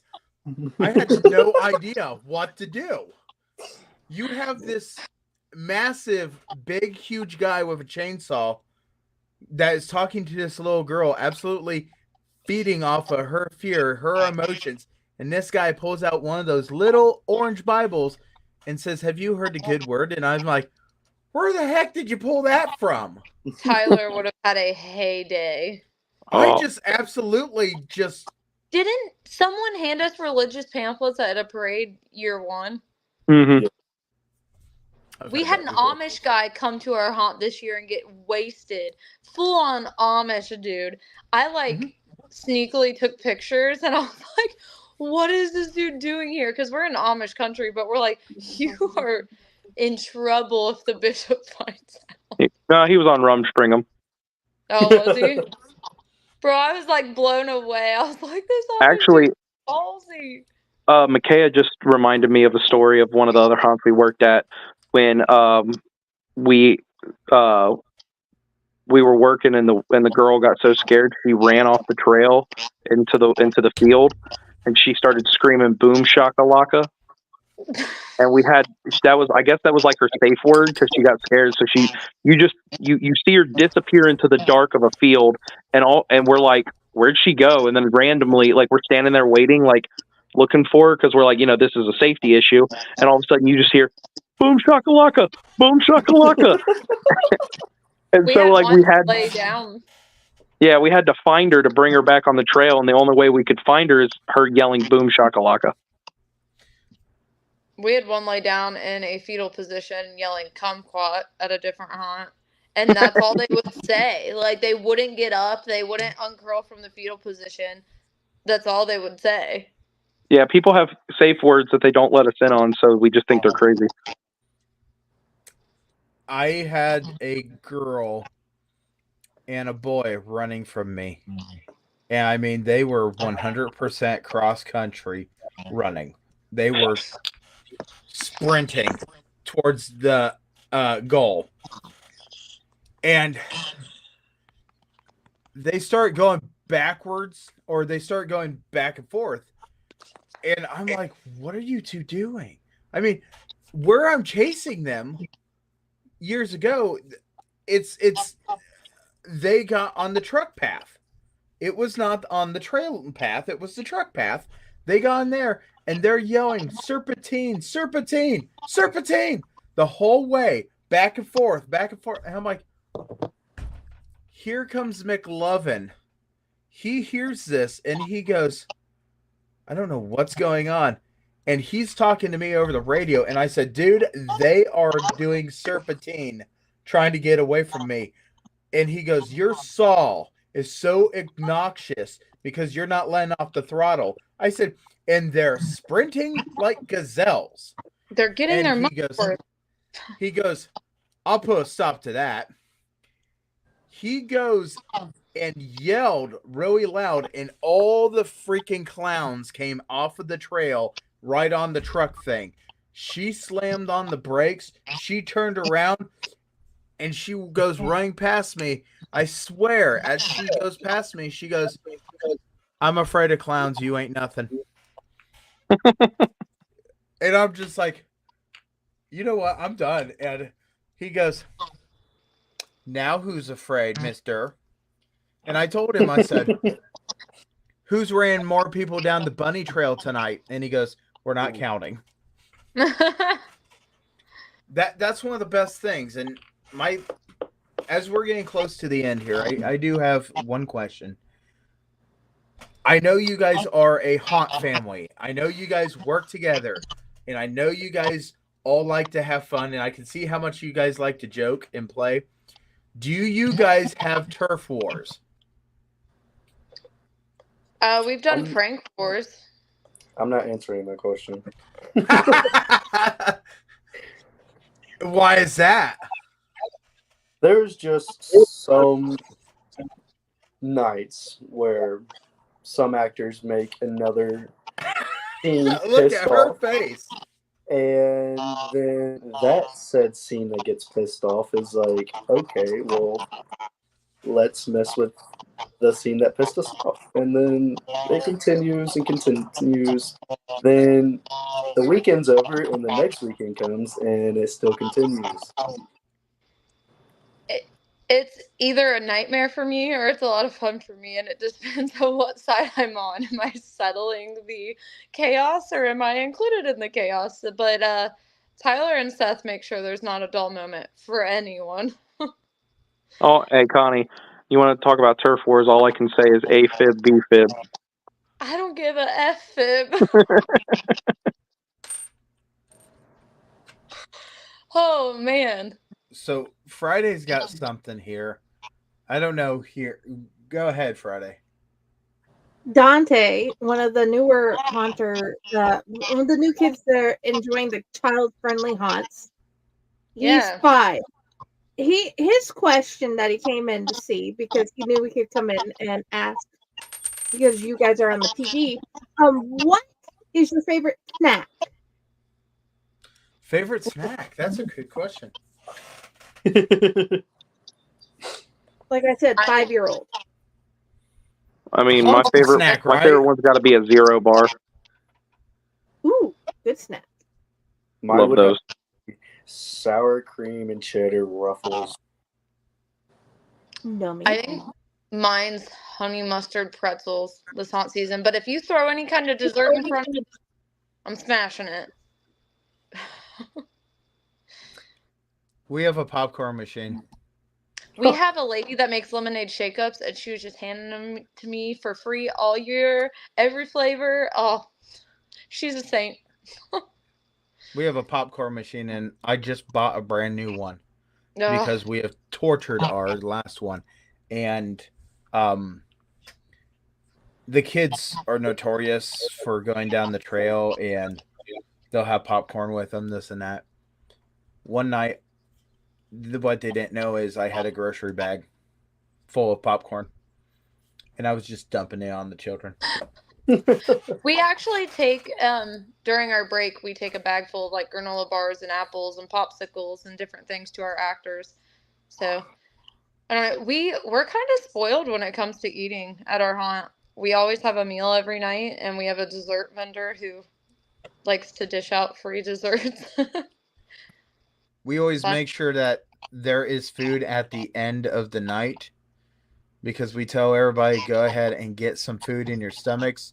We don't want you to eat right before you haunt because that can make you sick. But afterwards, we go ahead and it can be anything random like hot dogs and French fries to chicken tenders, chicken sandwiches, pulled pork, hamburgers.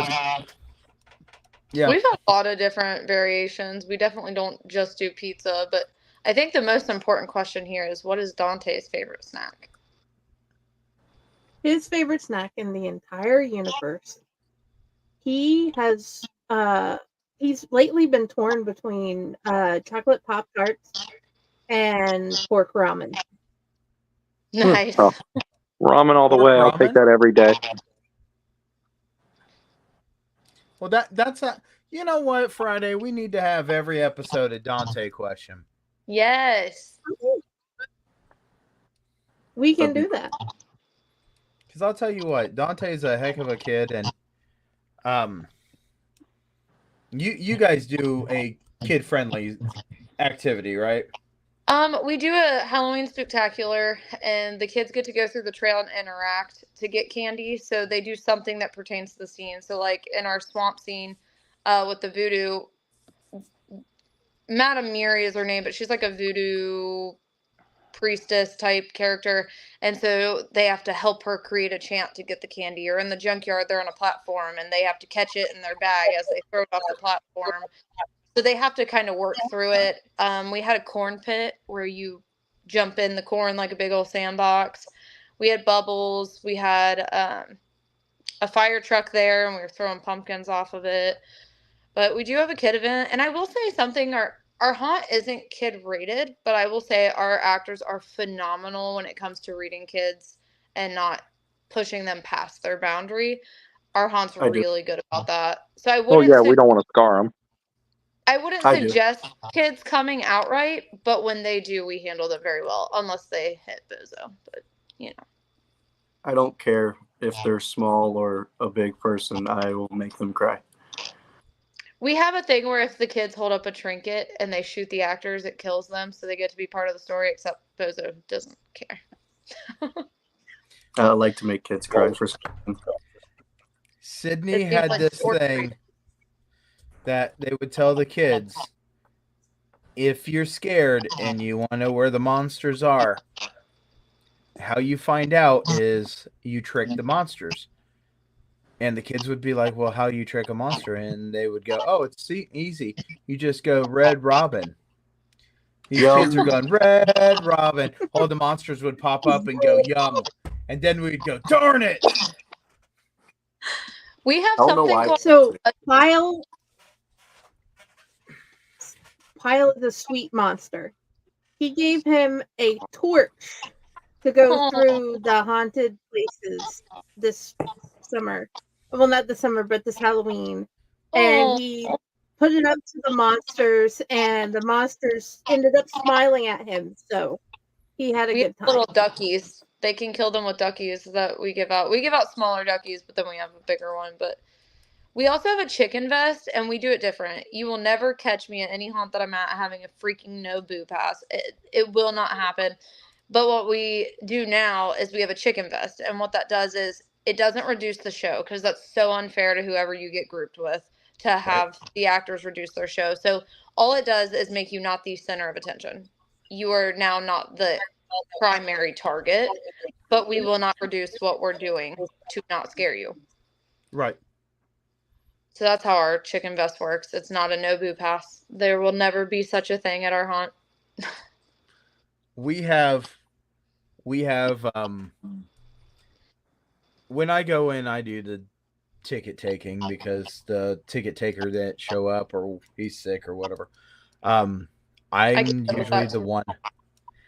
usually the one that talks to people, and I get them all fired up, and they're all like thinking these things.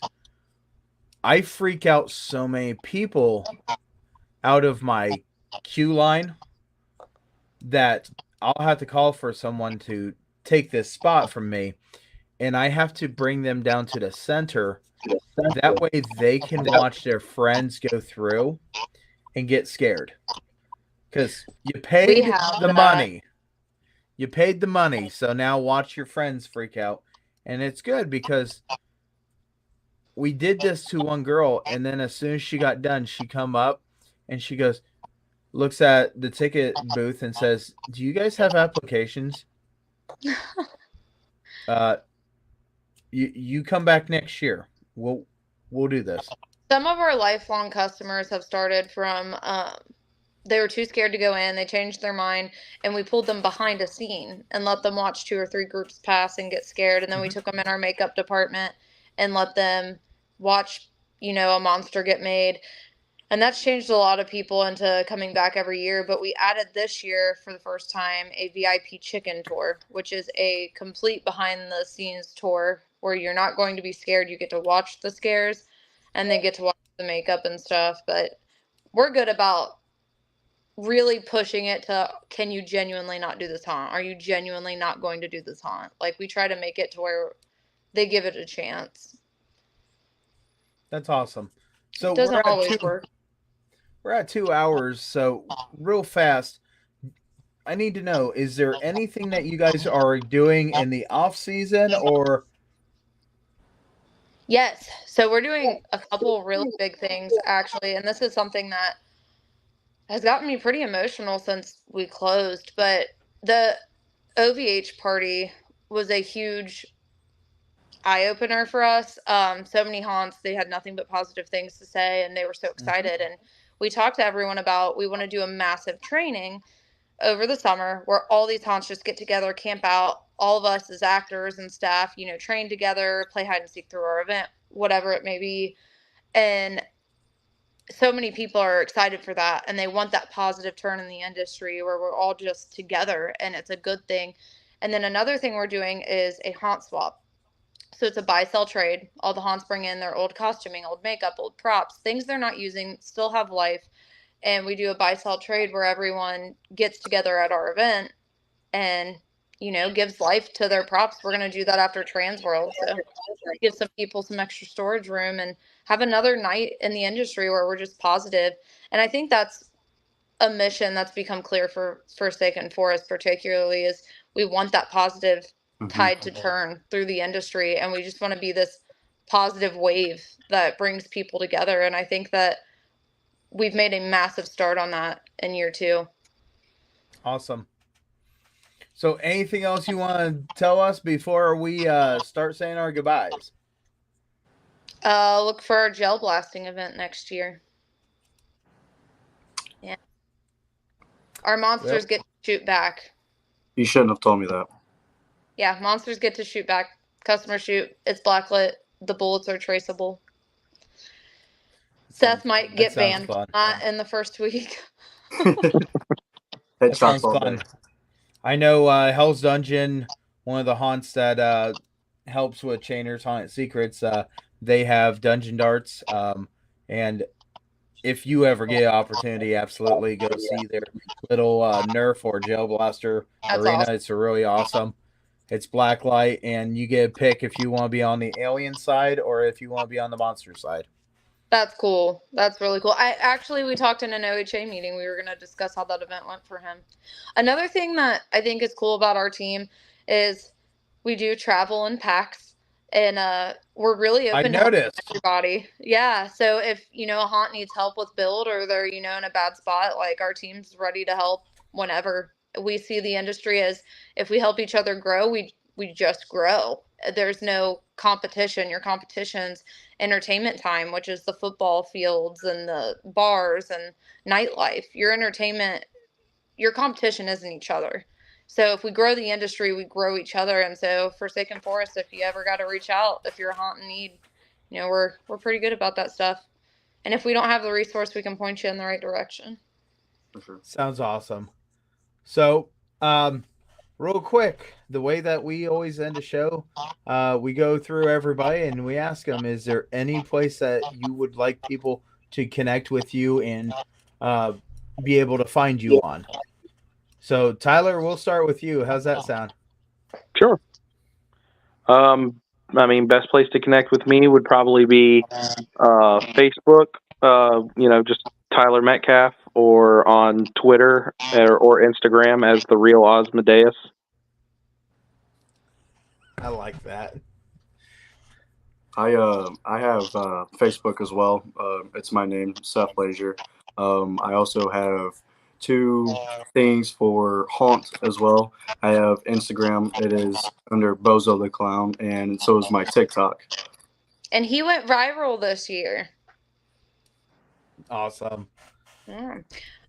For me, I have my Facebook under Connie Neville, and then if you message Forsaken's Facebook, I'm behind the screen on that. So really, either one of those are a good way to connect with me. And if you need more from me, my email is on our website, and if it needs to move to phone number, then contact me on one of those first, and we'll get going.